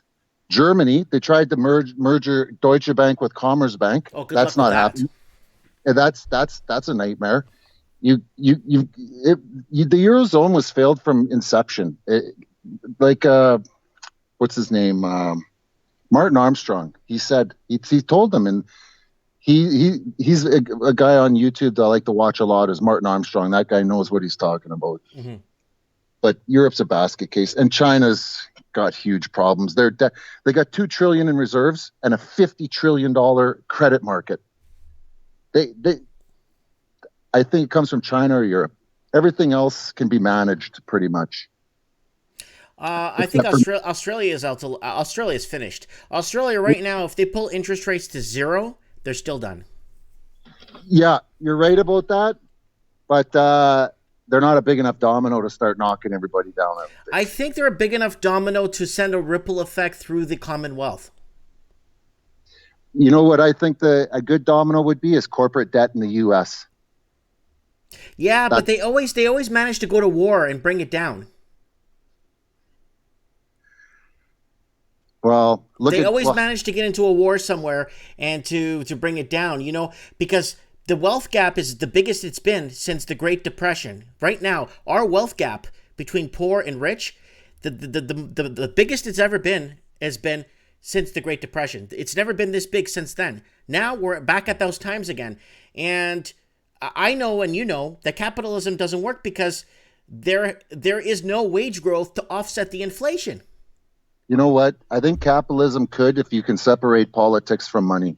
Well, but if the wages could go up according to inflation, then that would be okay, but they're not. And they keep preaching to us that more education will make you more brilliant. It's a lie. Walmart is going to raise to $15 an hour. And in the same breath, they're bringing out 12,500 robots to start working in their stores too. Mm-hmm. It's over for the worker. And self-checkouts. Yeah, my girlfriend said in Vancouver that shoppers for 2 hours in the morning, you can only buy through self-checkouts. There's no person working a till. And it happened in Saskatchewan too. And then this morning I was reading in New York, they have stores that don't accept cash anymore. They're going to take, that there's two things that really pissed me off today. Julian Assange getting taken out of that embassy in London, that really pissed me off. And the fact that they're running those stores in New York cashless, they're going to force us out of cash, and then we're screwed. What are you going to do? Well, the whole purpose of them doing this cashless society is to start putting fear of negative interest rates. And this is what they believe, Raven. Let's just hear me out. They believe that if they go to negative interest rates, it will encourage more people to spend more money. Well, yeah. They probably will. But in Europe, Like 35% of the world is negative. In Europe, they went negative interest rates. People just took their money out and hoarded it at home. It didn't cause any spending. But they have to make it so you can't take your wealth away from the bank. And remember, bail-in laws are there. In Canada, States, UK, Australia, we have bail-in laws. Those are there. They're written in 213, 214, the bail-in laws. Well, the original bail-in laws were put in during the war effort, if there was a time of war or if we got invaded. Yeah, but like if you go look at the government records, you'll see the laws of 213, 214. Mm-hmm. And they didn't write those for no reason. We bailed out the banks in 08, but who's going to bail out the government when this comes? It's like that's what Jim Rickards says all the time. Who's going to bail out? A hedge fund was bailed out, Long-Term Capital, in 1998 when they invested in a bad Russian deal. For the Russian bonds went, and that almost crashed the world in 98. And then in 2000, if it wasn't for the middle class to bail out the banks by artificially dropping interest rates, artificially lowering interest rates to record lows, historical lows. They took people keep asking me, Mike, how did the poor bail out the banks? Well, when you bring interest rates down, that means the savings, the money you were making, the 5% you were making on your savings account, you don't got that anymore. The money you were making off your GICs, the money you were making off your RSPs, retirement savings plan, the money you were making off certain things that the average Joe Donuts was getting is no longer in existence. That's how we bailed them out, by us, average person, not receiving any benefits for having a savings account anymore or a GIC account or whatever. That's why the pensions in North America are imploding. Pensions are finished. I don't expect to get mine. Pensions are done. When that stock market takes a 50% correction, you can kiss the rest of the pensions goodbye. Anybody on fixed income's getting screwed. Pensions are getting screwed. That's their low interest rates. They really screwed everything up when they started printing money. When George Bush came out and said, we're going to print $900 billion. This was designed from the start. They took everybody's wealth. They're going to have us as peons and they're going to rule. And that's it. Yeah, because if there's no way to get your money out and there's no way to travel, imagine this, Raven. You go to the airport and you want to get your family out of the country, right? And you get to the booth to buy your ticket and they won't let you out of the country, or they won't release your funds to buy a ticket. Well, once the social credit system is here, if you don't got a good enough score, you're not even getting on a bus. Look at all the people in China that can't fly anywhere because of that system. Get ready, get in line for your RFID chip. As crazy as it sounds, they're going to slam that in your hand and you're going to be one of the sheep in the field. Fall in line or we shut your chip off. They're going to get rid of cash. That's what they're doing. I see this very clearly. When you start telling people about it, they look at you like you're nuts. They've got everybody it's smoke and mirrors. Everybody's just sitting back. Oh, yeah, chew on the grass. Not me, man. I watch these guys. I hold them accountable. And them taking that Julian Assange out of that place today, that was bull crap what they did to that guy. He did nothing different than any other journalist in the world has ever done. All he did was show the killing machine of what the U.S. really is. Mm-hmm. With Chelsea Manning there. Yeah. I got a headline I want to read to you. Under Trudeau's government, Canadians say it's getting tougher to afford food. Is that true? You know what? I eat out every single meal. I've cooked like 10 times in my life. You're asking the wrong guy. I eat out. Okay, but I'm saying, but is it, do you find the average Canadian in the future going to find it tougher to afford food? Yeah, and I will, yeah, because it's getting, our farmland's going in the toilet. Our ability to grow grain at scale is going in the toilet. There's going to be a lot of, I see a doomy, gloomy future, and people don't really like that. I see a lot of starvation, if you really want to know. That's a few years down the road, though. But due to natural disasters and that, and population, and I see a lot of bad stuff coming. And there's good stuff, too, and there's a lot of opportunity that's going to come, too, for people. Yeah. So. Yeah. Okay, any last predictions you want to throw out there? I predict that my train is going to be late tonight. So you're waiting on your train to go to work? No, I'm walking in. I got a Timmy. I got a Timmy under my sleeve. I got under my arm. I got another Tim Hortons in this hand. I'm training a new engineer tonight. I'm training a guy how to drive a train. Oh, cool. Yeah. Well, so one time if I ever meet you, I want to see this. I've always wanted to see how a train operated. Well, you know what? We'll have to do a live Skype video call here. Well, I'll do 60 miles an hour down a mountain here. We have one mountain. It's pretty wild going down it. Well, you give me an hour's notice, and then we'll set it up. Yeah. Well, I probably shouldn't be doing that, eh? But I thought we were friends. Well, we have a no cell phone policy, eh? Oh, I see. You don't want to get in trouble. Okay, whatever. Okay, yeah. You know what? If whatever I do on that engine, they know about it. Everything I do is recorded. They have cell phone detectors. They have cameras looking right at my face. What if you wear a GoPro on your chest? Our trains pick up the data. They can pick up data leaving the train, eh? Holy crap. That's surveillance, big time. Well, these engines, the new engines, are $3.2 million to buy one of those engines. Oh, so they don't want you screwing around. No. And I brought a train in the other day I guess it came from Alberta. I had 17,000 tons of oil. And that's like a driving a bomb. You got to be on, have your wits about you when you're driving that thing. Yeah. Okay. Well, Raven, thanks so much for being on the show with us. I appreciate it. And we'll have you on next time. Yeah, okay. Right on. Have a good night, Mike. Good night, buddy. Bye. That's the Raven. He's on his way to drive a train. All right, let's get... where is he? Supreme Canon. Let's try and get him on again. Come on, Supreme.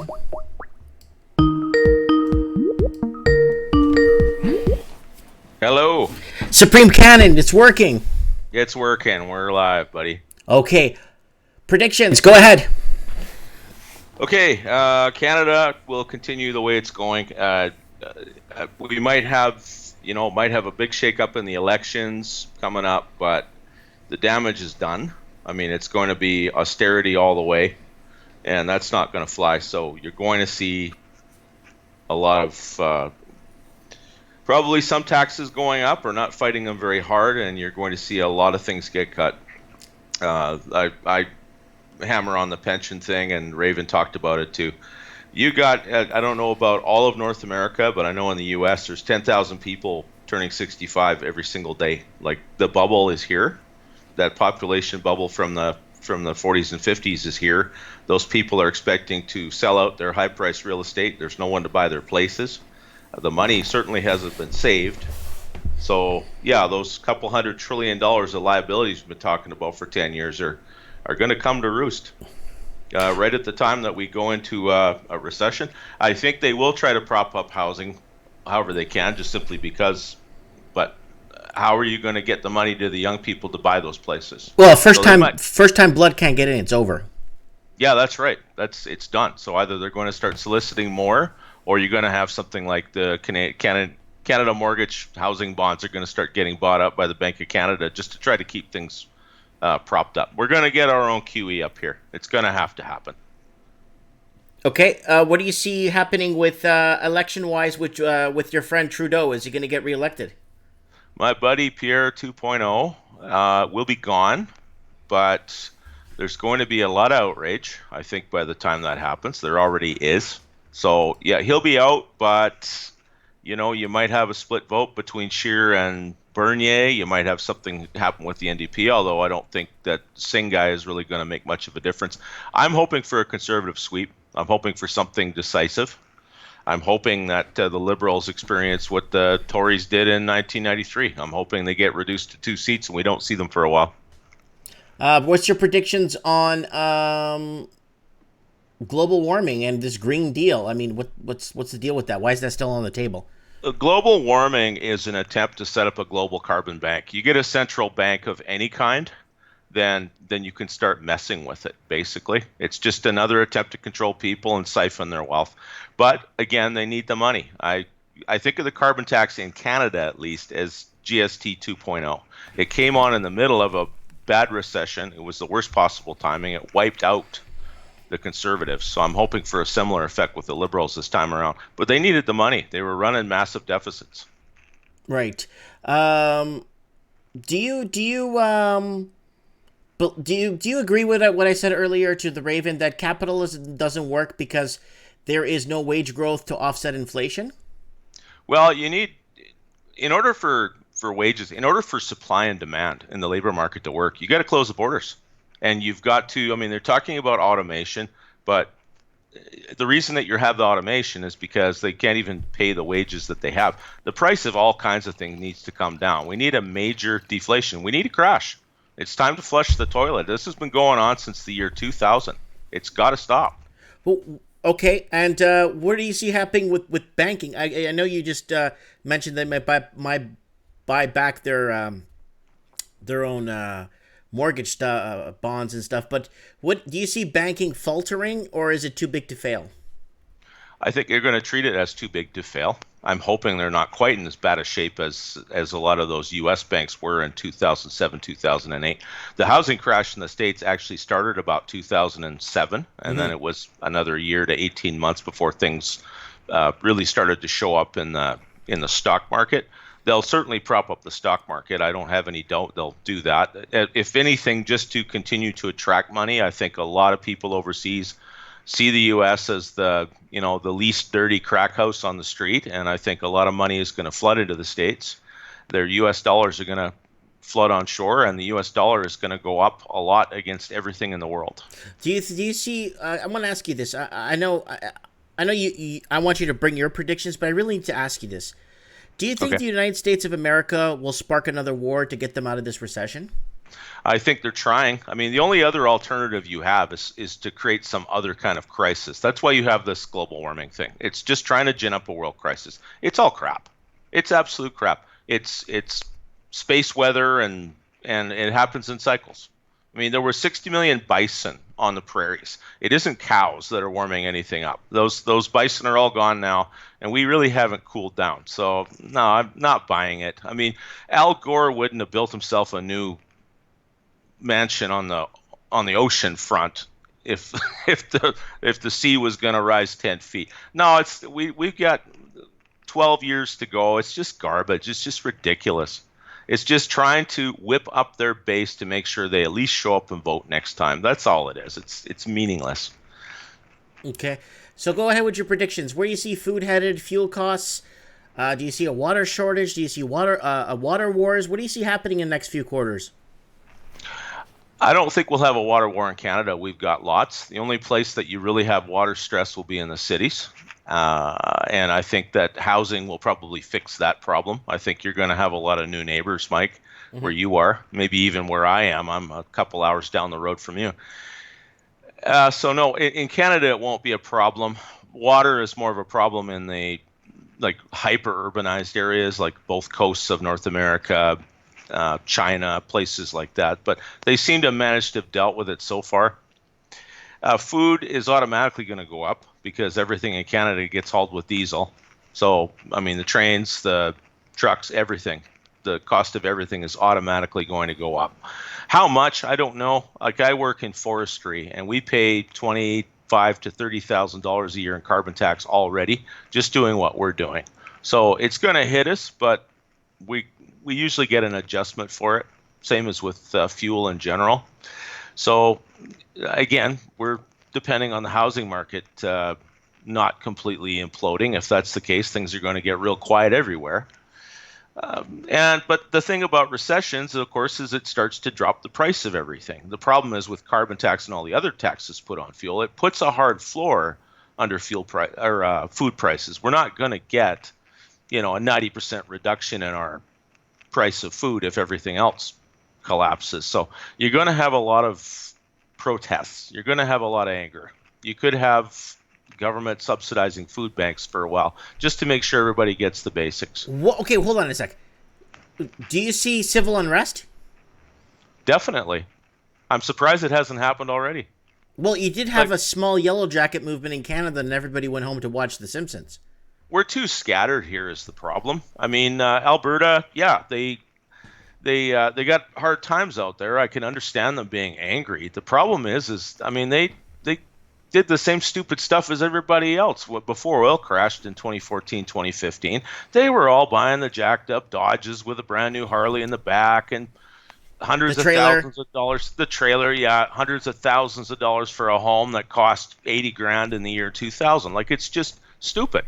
You know, wages have to come up. And the stupid thing about that too is if they'd stop, if they close the borders, then and wages, the labor market started to tighten up a bit. I mean, we have a graduated income tax system here. If everybody got bumped up, one tax level, I mean, it would probably solve the problem. At least it would take a lot of the edge off it. But with the Liberal government, I don't see them closing the borders. Okay, I got a question here from NT. What do you think gold prices price in the next few months be? Gold prices could actually drop because the U.S. dollar, I think, is going to keep climbing. But ultimately, the U.S. has its own problems. So their dollar is just basically vaporous toilet paper. It's going to zero like all paper money does. You might see gold and the U.S. dollar go up in tandem for a while, but I was just actually watching a brief show about that today, and it could actually go down a little bit more. The price ratio between silver and gold is higher than it's been since 1992. That means that, they're about as low as they're going to get, but they could go a little lower yet. Okay, Lord Humongous in the comments saying nothing more dangerous than a starving American population.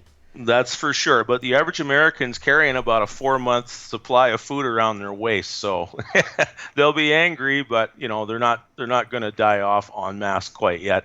They'll find food. They'll find a way to get it. I mean, they've got the guns. Worst case scenario, they got the guns. If the U.S. dollar does go up simply because, like I said, they're the least bad crack house on the block, then people will sell them food. They'll get what they need to keep that going for a while. Question: do you see negative interest rates a ploy to get people to try encourage people to spend more? I don't know that it has that effect, though. I think when you get negative interest rates, I mean, certainly there's something like 10 trillion government bonds in the world yielding negative amounts right now. Nobody wants that. That's going to create unrest more than anything else. You've got people that are trying to save so they can buy a house or a car or fund their education or anything else. The idea is to get more money flowing out the door and make people spend instead of save. But I think it's actually going to have the opposite effect. You're going to have people saving, and they'll put their money into other things. They'll put their money into other assets. Which is still technically spending, but it's not going to help the consumer economy, and that's the Achilles heel of the whole thing. Do you see war sparking with Venezuela? Do you think America's way out of this economic crisis is maybe with Venezuela, Iran? What do you think, Supreme? What do you predict? I don't think the U.S. will go to war over Venezuela per se. I think the Pentagon's called the five-sided sandbox for a reason. I know they would love a chance to go and try out all their new toys, but I don't see Venezuela being like the Spanish Civil War 2.0, where all the different powers go and test out their new weapons. There's too much valuable infrastructure, but they want that oil because that oil is what the U.S. dollar really is backed by. So they don't want the Russians and the Chinese there, but I don't think the Americans have the kind of military power to enforce the Monroe Doctrine. In other words, keeping other great powers out of our hemisphere. I don't know. They'll probably just bribe them. What about space race? Are we gonna get out of our our atmosphere anytime soon? Do you see that happening anytime soon? Well, I'm not completely convinced that we're covered by a big dome. I don't know about that, but it still comes down to we're going to see a lot of money spent, and we're going to see a lot of rockets being lit off. Whether they're actually going where people say they're going is a different issue, but they're gonna spend the money anyway. If they can land on the moon, like I said last time, I don't see why they couldn't do it in 5 years. I mean, yeah, they say they lost the technology. I doubt it. They're probably lying about that. Of course, that's a lie. Yeah, of course it's a lie. How do you lose? Okay, Kentucky Fried Chicken hasn't lost their secret recipe and they hold it in a safe. How is NASA going to lose the technology to go to the moon? Give me a break. That's right. Yeah, like they literally can't find the blueprints anywhere. It's not like there aren't a bunch of private contractors that have moon landers already. Mm-hmm. Right? Like SpaceX could probably put something together, just give Elon Musk a big fat contract, and he'll probably find a way to funnel half of it to keep Tesla afloat a little while longer. But yeah, if it can be done, if you can get past the dome and you can get past the Van Allen belt, yeah, they could put a guy on the moon in 5 years. Why not? What do you see? Do you know anything about cryptos that tell us what you think they're going, where they're going to be headed? Unless big institutional money goes into cryptos, I don't think they're going anywhere. I think they'll just kind of fluctuate up and down like they have. I mean, you had a lot of, I've noted it in the comments, but you had a lot of millennials. You had a lot of broke people that were putting money into crypto, and they were putting it on their credit cards because they thought they were desperate. And it's the same thing with any mania. When people are going about their normal lives, just plugging along, and suddenly they see their neighbor driving around in a new Lambo, and they know that guy's not very smart, then they start, that's where the whole fear of missing out thing comes from, Mike. That's where people go, oh God, I better get into it. We should buy some tulip bulbs. Maybe we should buy some tulip bulbs and take them down to the South Seas. I hear that's really good too, yeah. Where do you see, okay, I had this question I asked to somebody else the other day in person.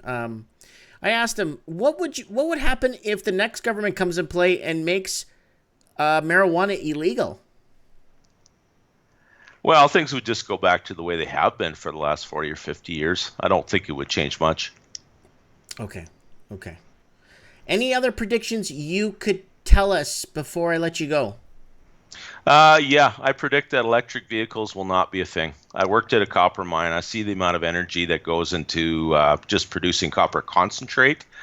And you need 60 extra pounds per car to make those things work. Plus, unless you're going to plug it into a current bush at night, where are you going to get the juice? Like we're going to transition away from a carbon economy. Well, how much energy you're going to use to build, all the solar panels and the windmills that everybody already hates? That are going to be dotting the landscape. It's not happening. It's just a thought bubble is all it is. It's not happening. That's my prediction. Do you see Trump winning the next election? Do you even see him running? Yeah, I think Trump will win. I think he'll run again, and I think he'll win. Okay. Do you see Hillary coming back in the mix? I see her coming back. I don't think she has a choice. I think the people that back her have put $1 billion into her last campaign. I think they're going to wring her out like a sponge for every possible amount of influence they can get. No, Hillary will not be president. That's not going to happen. That's why I think ultimately Trump will win. Who have the Democrats got that isn't a complete lunatic? Who's talking about getting the working class back to work? Who's talking about pay raises for the little people? Who's talking about any of that? Nothing. It's all LGBT, tranny, and global this, and rainbow that, and no, they're completely off the charts. They just lost their minds. Did you see that one I read here? Hold on, I want to go to the Zero Hedge right here. This one I actually looked into and confirmed. Republican Omar virtue signals with no ban act, except Obama's travel ban was 16 times worse that of Donald Trump's. So these people don't even read any of these. As Democrats prepare to introduce the no ban act, they're not even reading what Obama had in place. How it's so much 16 times worse than what Trump has issued. Well, remember what I said last time that brainwashing system actually worked on these people? Mm-hmm. Well, it works. It works great. They don't remember last week. That's why I'm not too worried about all of these big manias going on right now. They don't last because the reason they happen is because people can't think past the end of their nose. They certainly can't remember something somebody said. It's not in their interest to have that contradiction pointed out. And they're used to having the media just simply evaporate any contrary opinion. That's happening less now, thankfully. But no, these people are still living in that greenhouse. Very, very interesting, Supreme Canon. Very interesting. Anything else? No, that's the best I can do, buddy. I'll be paying you a visit this week, too. I got a couple weeks off. Good. Remember, I'm open Wednesday, Thursday, Friday, Saturday. Sounds good. Yeah. I'll see you soon. Awesome. Thanks, pal. Bye. God bless everyone. God bless you. That's Supreme Canon, and he visits me at the shop on a time-to-time basis when he gets some time. Oh, wow.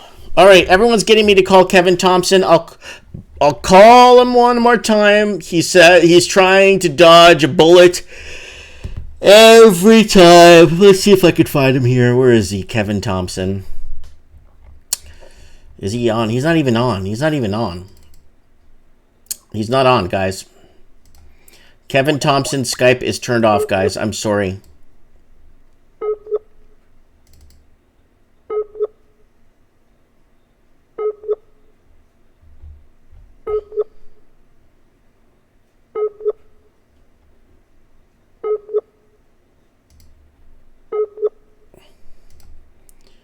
All right. Ooh. Let me see if I can get Old White Guy here. I know Old White Guy's got his own channel. He's growing. His channel's been taken down a few times. But I think it's like 2 o'clock in the morning, so... Yeah, I'm going to hang up before it actually rings. I don't want to wake him up. I don't want to wake that guy up. All right, who else? Gary Medeiros looks like he's awake, but I'm not going to call him. It's like... So who else wants to come to the show? Lord Humongous says he has a Skype account. Can you message me, Lord, please? Kevin Thompson. All right, here we go. He's on. He's on. Kevin Thompson is on. Let me call him. Kevin Thompson is on.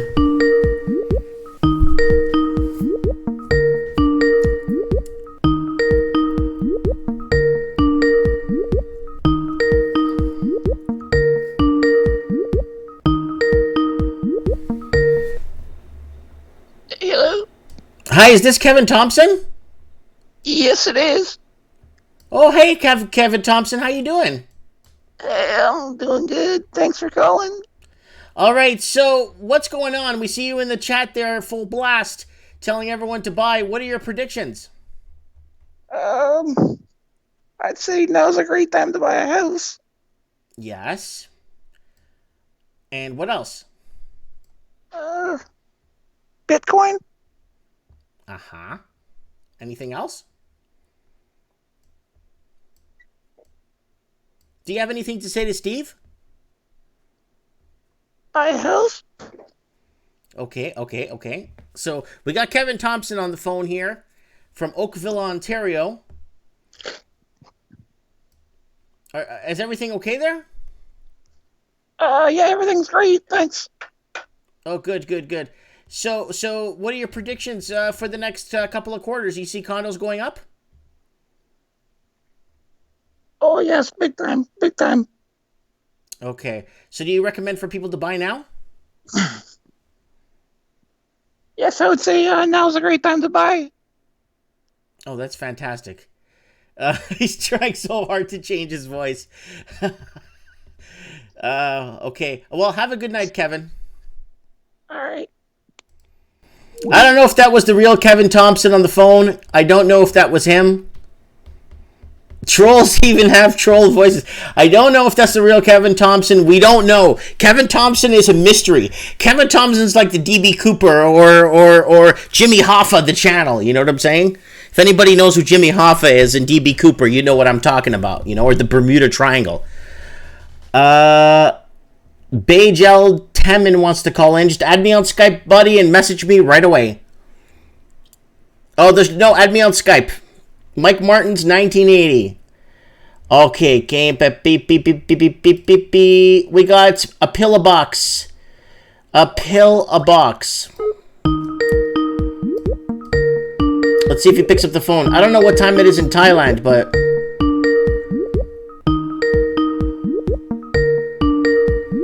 Come on, buddy, pick up the phone.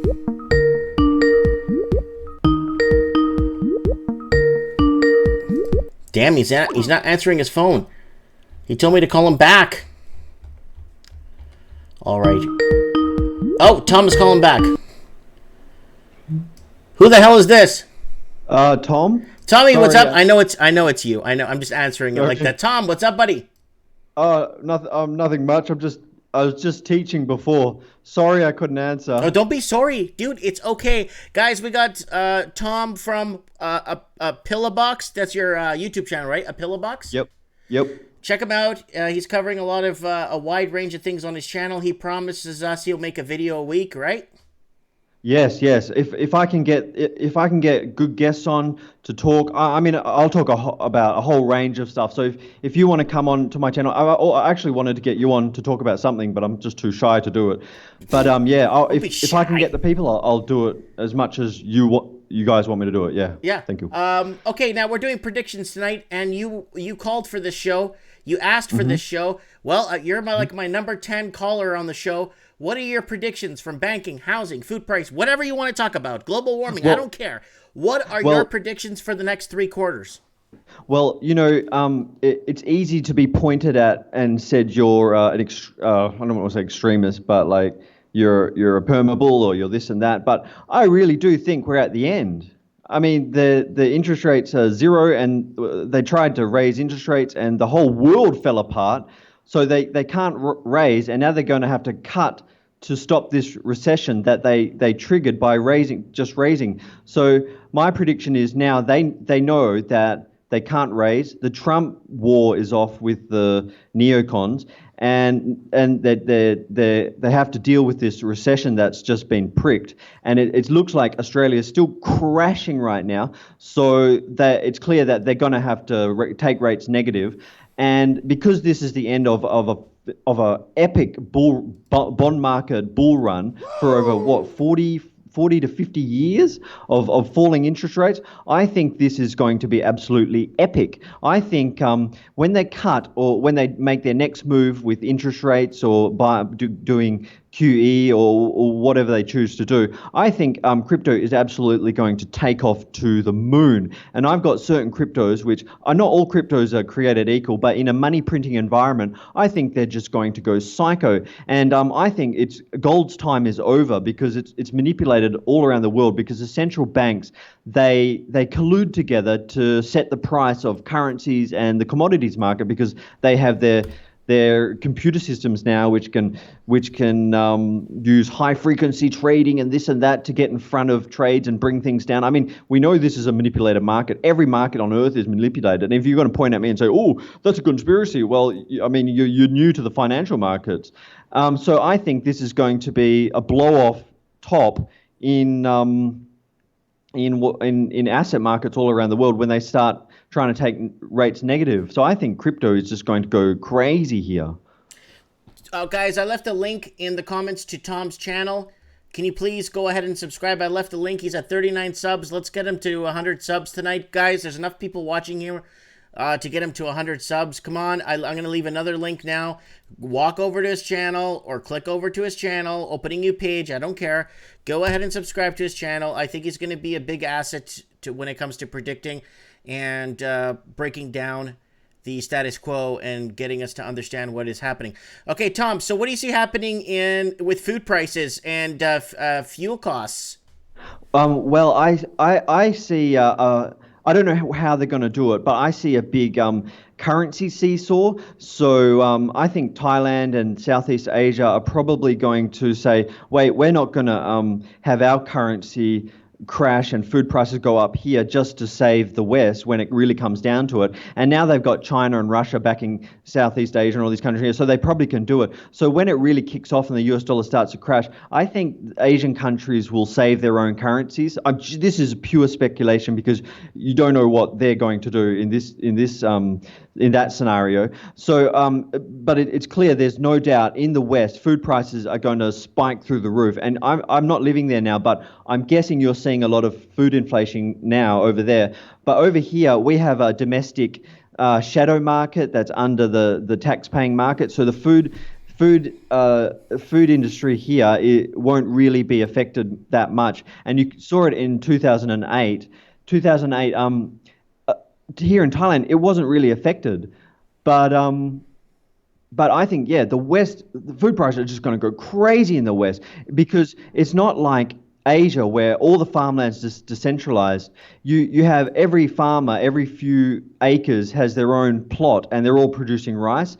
and so you'll get villages just churning out food here, and it's going to stay here in Asia, and maybe will be traded around Asia and some producing countries in Europe. Yeah, but I think because of the currency going down, the West is not going to be able to buy cheap food from us, so they're going to have to start producing their own food. So yeah, it's going to go up in the West, I think. Do you think I made this video it was this morning, Tom. I made a video this morning, and I was discussing how. Do you think we'll see the price of stuff actually reflect or come down to earth and actually start reflecting the reality of what the value of the currency is?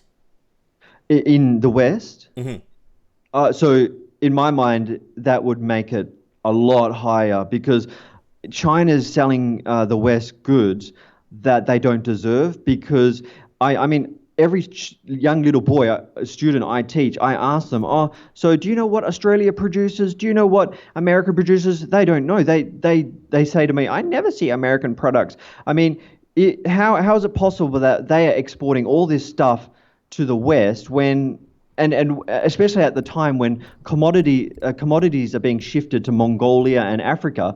So I really see that Australia and the Five Eyes, they can't hold prices down, and I think it's going to just spring back up when they get cut off by Asia and Russia and that.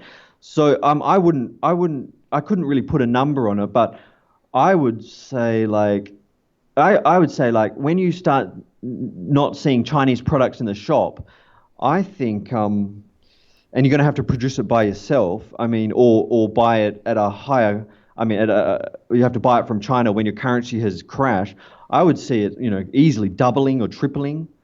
I mean, because this is a war. I mean, that might be. You might say, "Oh, you're crazy." No, it's a currency. We're in an economic war. We've been in an economic war since 2007.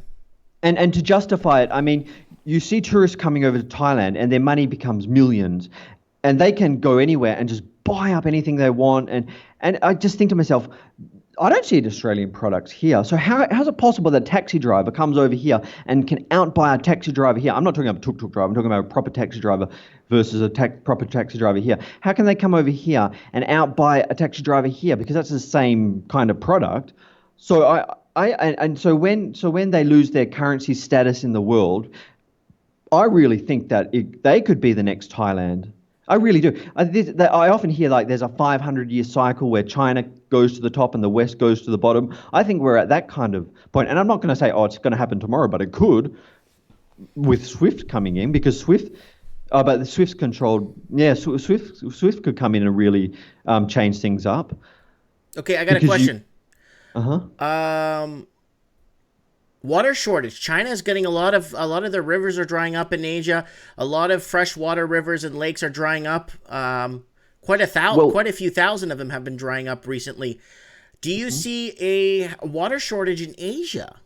No, not at all. Because the reason is Asia will be a big buddy fest. Everybody's a buddy here. They're in the trading bloc. And you can see that because China is building all these roads down through Laos, which was taken away from China and Asia by America when they came in and bombed everything in the Vietnam War and separated China from us.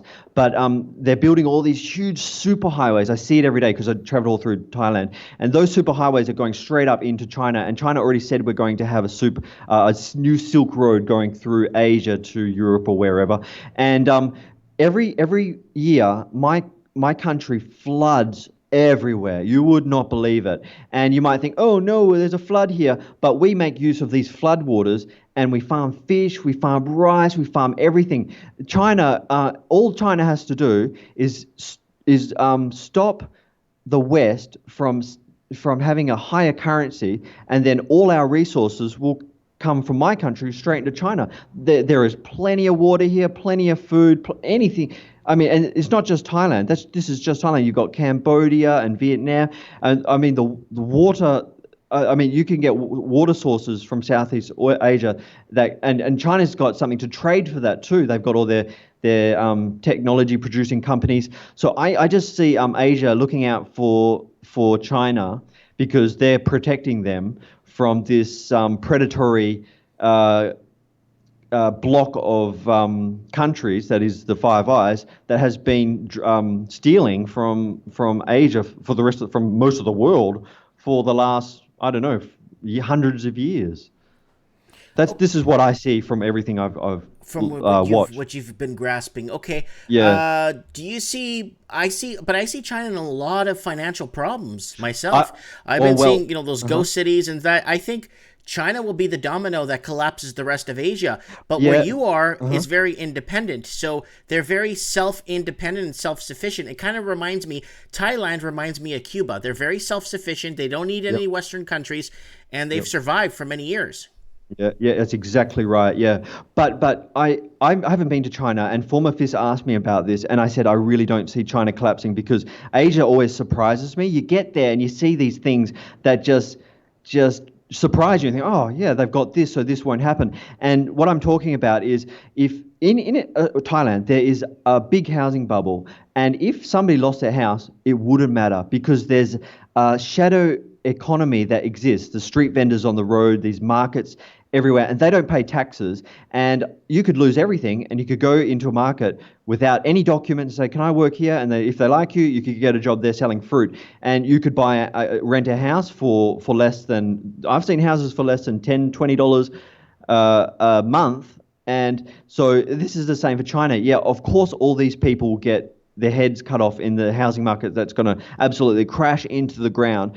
But I mean, because it's Asia, I mean, of course that you look at China and say, oh, it's authoritarian, they have all this and that. But I mean, in Asia, you can pay off the police, and they don't care anyway. The police are lazy. They don't come and hunt you down unless you really, say something bad about an official or something.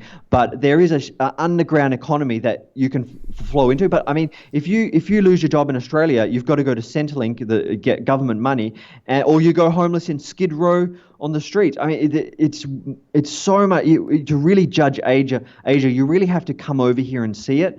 I haven't been to China, but I really think that there would be the same systems there as here, because how is it possible that you can feed Asians with Australia stealing from the West? They've got to have their shadow underground economy just to survive because of what the West is taking away from them. And I mean, you can buy headphones that you can't buy in the West. And I keep looking at these headphones. Like, why is this brand not selling in the West? I think the government said, don't sell these brands to the West because, I mean, we've got to have headphones. And if they're taking up all the high quality headphones, I mean, we've got to somehow protect our people from all these products flowing out of the West. So there are systems here, and I'm not the expert to talk about it. You've probably got to bring on somebody who knows all the details about this, but it's definitely true. And my wife, just after I had this conversation with former FIS, my wife came out and said, yeah, if somebody lost everything from a housing collapse, they could just go into the underground free market that exists all throughout Asia. So that's how I see it. Okay, so what do you see? I was going to ask, okay, hold on. I was going to ask you something, but then you got me thinking of other things. Our problem is, do you agree with me on this one? I said this earlier in a video, in another video, that capitalism doesn't work because there is no wage growth to offset the inflation. I think that's the missing element in making capitalism work, is by getting the wage growth to grow against the cost of rising prices. Yeah, but oh god, this is really important for me. I don't know if I can do it justice by describing it, but I mean, capitalism is a natural thing of a guy having the freedom to give his apple to an orange seller, and in return for that apple. And if there's a lot of apples, you get less. He gets less apples, and you get more oranges if there's less oranges. So it's just a free thing. I mean, just freedom. That's it. That's capitalism. And then they come along and they put this extra layer of government which says you can't sell oranges on October on Sunday after 5 o'clock, and you have to pay a tax on this and that. And then they want to keep calling it capitalism when you're losing your freedoms. And then they start printing money and causing all this inflation. And then they want to say that the wages are going up because of all this printed money and capitalism failing. I mean, normally if you want to trade oranges and apples and you don't want to eat the oranges straight away, you might, instead of trading oranges for apples, you might change it to rice because it lasts longer. And then, or say rice doesn't last long enough, you might use gold, or you might use crypto now. And then that's still bartering because you're not using a currency that some government's forcing you to use, a fiat currency. And then people would say, "Oh, money's bad," but money is just a form of in between measuring device and savings device that you use when you don't want to use apples at one time. I mean, I really feel like they've taken capitalism and ripped it out of the human being, because you can't rip capitalism out of a free human who wants to swap his orange for an apple or trade his orange for a bit of gold or rice or whatever you want to trade it for. And they've bastardized capitalism, saying, oh yeah, it's got something to do with inflation, which is just a product of the government saying you need to use this money, and then we're going to print this money, and wages will never keep up with the inflation that is being caused by that money we printed. Yeah. I mean, it's so hard to think and get an idea of what's going on, because they've so distorted the market, and we don't even know what capitalism anymore. And we can say that's capitalism. I mean, God, I hope I did that justice there, but that's how I feel about it. That's perfect. Because one thing that scares me a lot, and it's happening quite frequently, especially right now in Ireland and Scotland, I've been noticing in a lot of stories and reports coming out of there, it's just the amount of children living in poverty that's really scaring me. Yeah, it's same in Australia. Yeah, and it's masked because of the social welfare.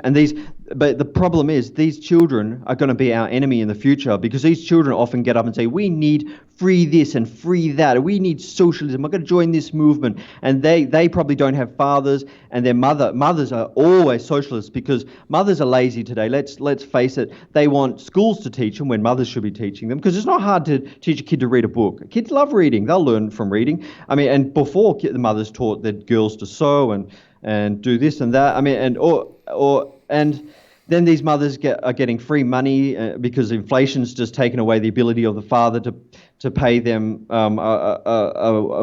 pay their cost of living. So it's like a death spiral where, I mean, the government causes poverty with children. These children become the new enemy of capitalism because they're socialists. Then what's next? A Nazi Germany cleansing? I mean, it's just a downward spiral. I just see it getting worse and worse and worse.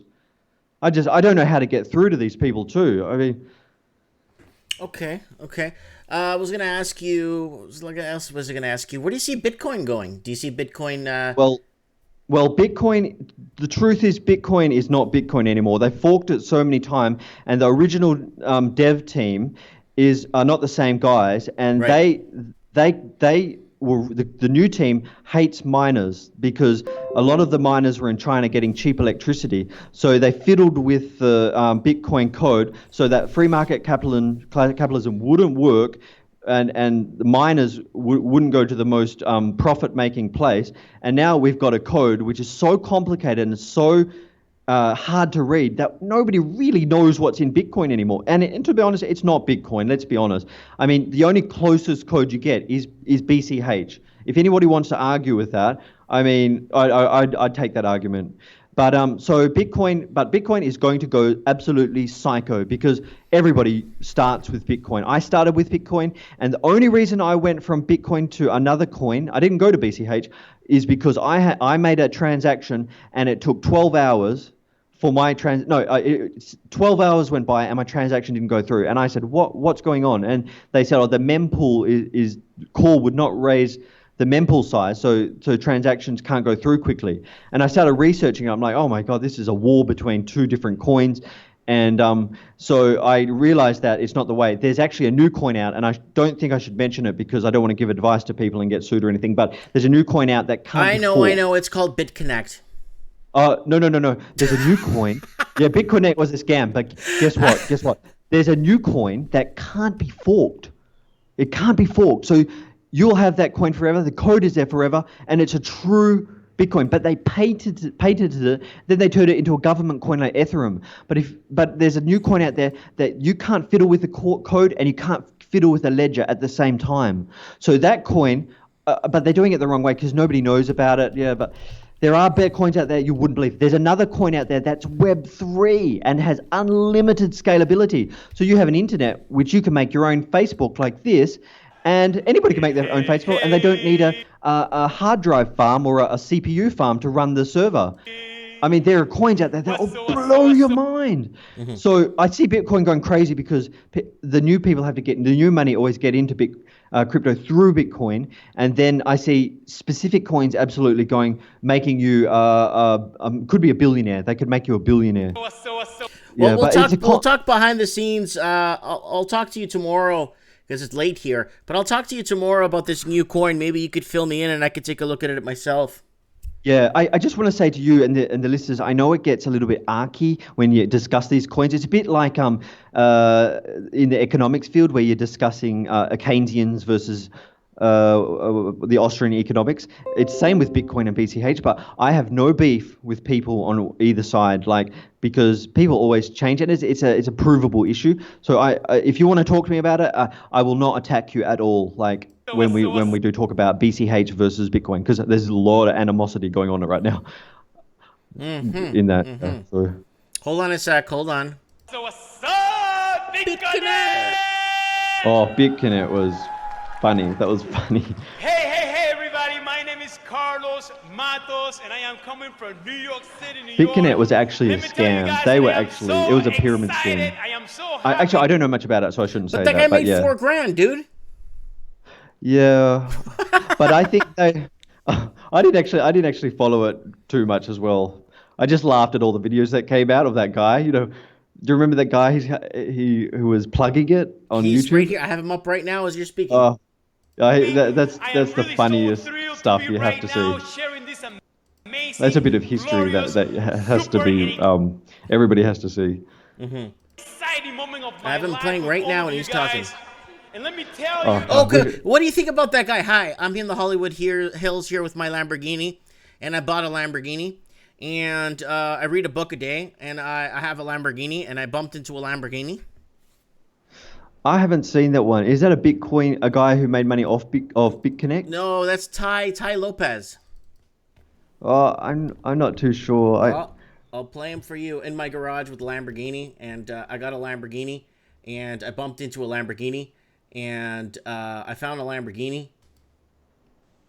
Let me try. I'll just try and get your channel up. Now, maybe you've seen my TEDx talk recently, where I my talk company about my gave me 2,000 new Warren Buffett classes books. all day. So I haven't been able to follow YouTube. I got it. Once again, about the materialistic things. In fact, the real reason I keep this Lamborghini here is that it's materialistic, because it wasn't that long ago that I was in a little Lamborghini across the country sleeping on Warren Buffett in a mobile home with only $40,000 in my Lamborghini. I didn't have a college degree. I had no college degree. But you know what? Something happened that changed my life. I don't know about this guy. I don't know how he makes his money. A few more Lamborghinis. It seems like he would make his money from us, because he always has his videos on YouTube as advertisement. So, and I watched quite a lot of his videos, and I couldn't get what he's actually doing, and I find that's a warning sign. But I agree with all his philosophies, his motivational philosophies. But then again, I've actually changed my philosophies with making money and motivation. I feel like if you just give up and you go with the flow of the universe, it'll look after you. And they show in a lot of cases, because say if you have a problem with your family and you just give up and you leave, I mean, if they love you, they'll bring you back. But if you don't, you'll find somebody who really loves you. Because my wife now, she will fight for me with her teeth and nails and fists. My wife absolutely cares about me like you wouldn't believe. And the only reason I got her was because I gave up and went with the flow. But I don't know about this guy. This guy, he's got a Lamborghini. My garage. Again, it's not just about knowledge, it's about money. And so I recorded a little video. It's actually on my garage. You can click on my Lamborghini, and it'll take you to my garage where I share my new Lamborghini. Now, this is a get-rich-quick scheme. I'm promising you that tomorrow you're going to be able to go out and buy Hollywood Hills. But what I am telling you is it can happen. Sorry, I had to play that. I'm sorry. Are you still there, Tom? Oh, sorry. There's a big lag on your channel, so... Oh, there is. It's like that. YouTube puts a lag since the Super Bowl. Oh, yeah. So I got confused. I thought you were the video talking just then. No. Lamborghini. Now, I recorded a little 2-minute video on my garage. Did you ask like me I something? said, now it's the most professional. I just shot it here with my new Lamborghini. But Yeah, so there's too much out there. I think people need to start putting up some defenses when they start seeing these get rich soon, or get rich quick schemes. There's going to be a lot of them popping up and taking advantage of people that are on the brink of losing their homes, on the brink of losing everything. And there's going to be a lot of people out there that are going to ambush a lot of people. What do you think? Yeah, absolutely. I mean, what we should be doing is adding to our labor capital, our skills capital. We should be learning how to grow this and grow that, make this. But we can't do that in the West because there's no free market, affordable land, and everything's too expensive. Again, there's taxes and regulations, so we can't even start to make something unless we become gypsies and live in vans, which is what they're doing now. I see so many people renovating little vans and just living out of their van. So I really think the next big step is for us to network and figuring out where we're going to migrate to, because it's going to come to the day where we have to put our finger on a map and say, let's all go here, and where it's safe. And hopefully it'll be a place where the police ignore you and regulations don't come in and bother us. Where we start using crypto to trade our own crypto that we mint and that other people trade into, so we don't get people stealing our product and our produce. Yeah, I see, and people have said that so many times. Roger Ver in the Bitcoin market wanted to buy an island, and there's a lot of people in the silver days that wanted to break off. I think it's just breakaway. I even met and it's a common theme. I met a guy in Japan who was always saying, "Oh, we should go onto the ocean like Hubbard did." Ron Hubbard, he went onto a ship but he was a bit suspicious too because he was collected. I think he was a bit of a kind of an elitist kind of mentality as well. So, but I really see that some weird religion. Yeah, and I think it manipulated people through making them feel bad and trying to change. I mean, it wasn't really free market for me. If there's a book there, for me, it's not really free market. I really think we should operate as a completely free market where you can get angry and say, get lost, and I just feel like we just have to move to a place where we can just do what we want, smoke what we want, eat what we want, trade what we want, sit on our ass or farm or do what we want. It'll just be heaven. Because that's what they do here. I mean, there's a guy next door. He's got a piece of land which he rented for $5 a month, and he never farms. He just lays on his back drinking alcohol, and fine. And there's plenty of farmers around here farming their land, and my father just harvested his rice paddies, and he got 12 tons of wheat out of it. I mean, nice. I recommend. I wouldn't mind if somebody wants to come over here. I've got some land here if they want to migrate over here. But the only problem is you have to marry into this country. That's the thing. But I try to buy into a big proposition. There was an ex NBA coach that used to be an NBA coach in the NBA many years ago, and me, him, and a couple other guys were looking to open a nice bar slash pool hall, like really nice, classy, with dress code and stuff, and kind of like a paparazzi thing, right? But you know what? It was so tough, all the red tape. It was like, you know what? Foreigners don't have a chance in Thailand. Yeah. Same thing like Mexico. Yeah. There's a lot of red tape here for the foreigners who come in. But I think if you had a Thai person you could trust, I think it's pretty easy. If you went out to the islands here, the Thai islands, I saw a lot of foreigners who bought bars, girly bars for $6,000, and they did it through their wife. And I'm guessing that they didn't go through anybody. They probably paid off the police or something. I'm pretty sure you could do it in Asia without going through all that red tape. Yeah, but we wanted to do it legit, like a mainstream thing, like a big deal, right? I tried to make a crypto. I'm just gonna do it in Philippines. My wife's from the Philippines, right? And she already owns land there, right? So wow. Yeah. You're lucky. The Philippines is really easy to get into. Mm-hmm. Mm-hmm. Oh God, it's getting really scary. I mean, there's no place left on Earth. There's no new America where we can pilgrim to and set up. It's getting really scary. What do we have to do? Go into space? Like I said, I'm from the Azores, right? Do you know where that is? Not really. Well, look Sorry, it up. The Azores. That's where I'm from. That's where I was born. I actually. So is that free market, and there's a lot of land there that you could probably just move into? Oh, nobody even knows the Azores exist.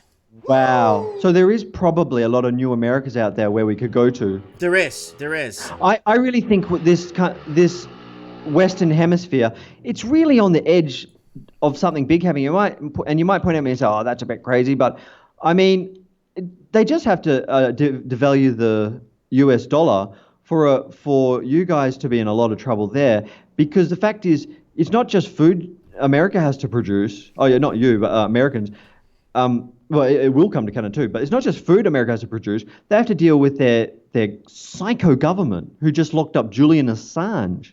Yeah, I'm very disappointed that Trump didn't step up, because Trump did use the WikiLeaks to get him elected. Yeah, and he used Julian Assange leaks to beat Comey. Mm-hmm.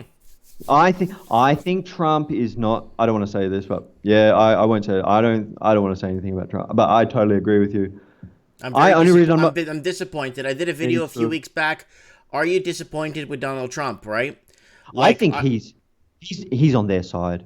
Yeah, something happened. I don't know what happened, but somebody got into him. And you know what's happened? Do you want my take on this? I think there was a split in the two sides, the Queen versus the Clintons, because she sent over two Jesuits through. The Queen sent over 3 Jesuits through Israel, and they came in and they started suing the Clintons. And they were sitting in front of Congress, and the American Congress said, "Why are you coming after the Clintons? I don't understand." And they said, "Oh, we're just doing it for the monetary gains. I mean, there's 10 billion there we could get." And Trump is working for Israel. He's got his face on a coin in Israel. Did you see his face on a coin in Israel? I did not hear about that, but send me a link later on Skype. Okay. And he just gave Israel the Golan Heights. So I think there was a massive split in the deep state or the dark state or whatever. And so they've taken out Hillary, and Trump's just thrown Assange to the dogs.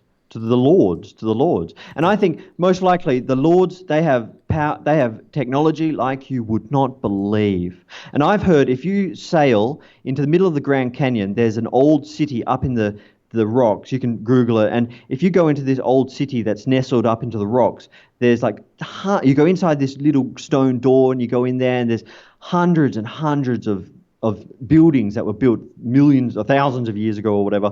And you go into this city, you walk through it, you walk down, and you're deeper and deeper into this city, into the face of the Grand Canyon. And then you go down this stone stairway and you get all the way down to the bottom.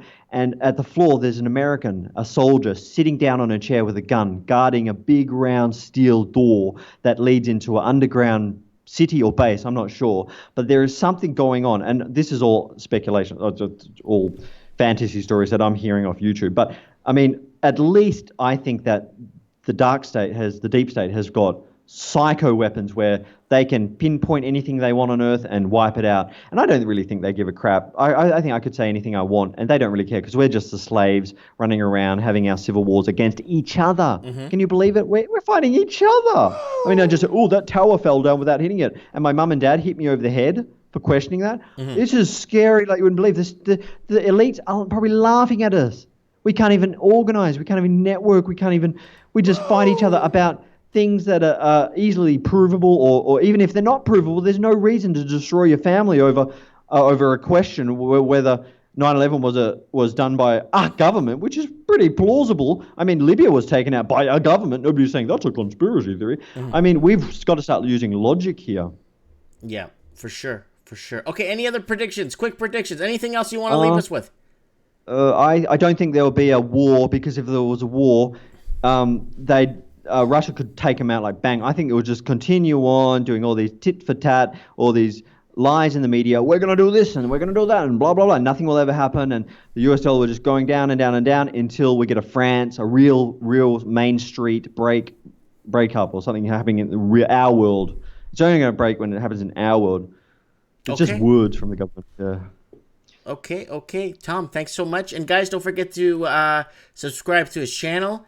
I left a link in the comments, and let me go back to his channel here. Here it is, a pillow box. I'll leave another link. You're at 43 subscribers right now, bud. Cool. Guys, there's enough people here on watching live to get them over 100. Come on, go now and subscribe. I left the link in the chat. Amateur. I apologize. I'm amateur. Okay, I'm Tommy. very amateur. Thanks so much. God bless you. Thank you. Okay, see you. Bye. Bye-bye. All right, guys, I'm turning off the Skype. I've been talking for 2.5 hours. I am tired, and I have to hit the washroom. Guys, if you want to support the transmission, please go ahead and share one of my videos. My channel is full of stuff that you could share. Don't forget to watch my important message to millennials I did today. Very, very important message I sent out to the millennials today. It's a 1 minute long. Take your time to see it. It's on my channel. Thank you for watching.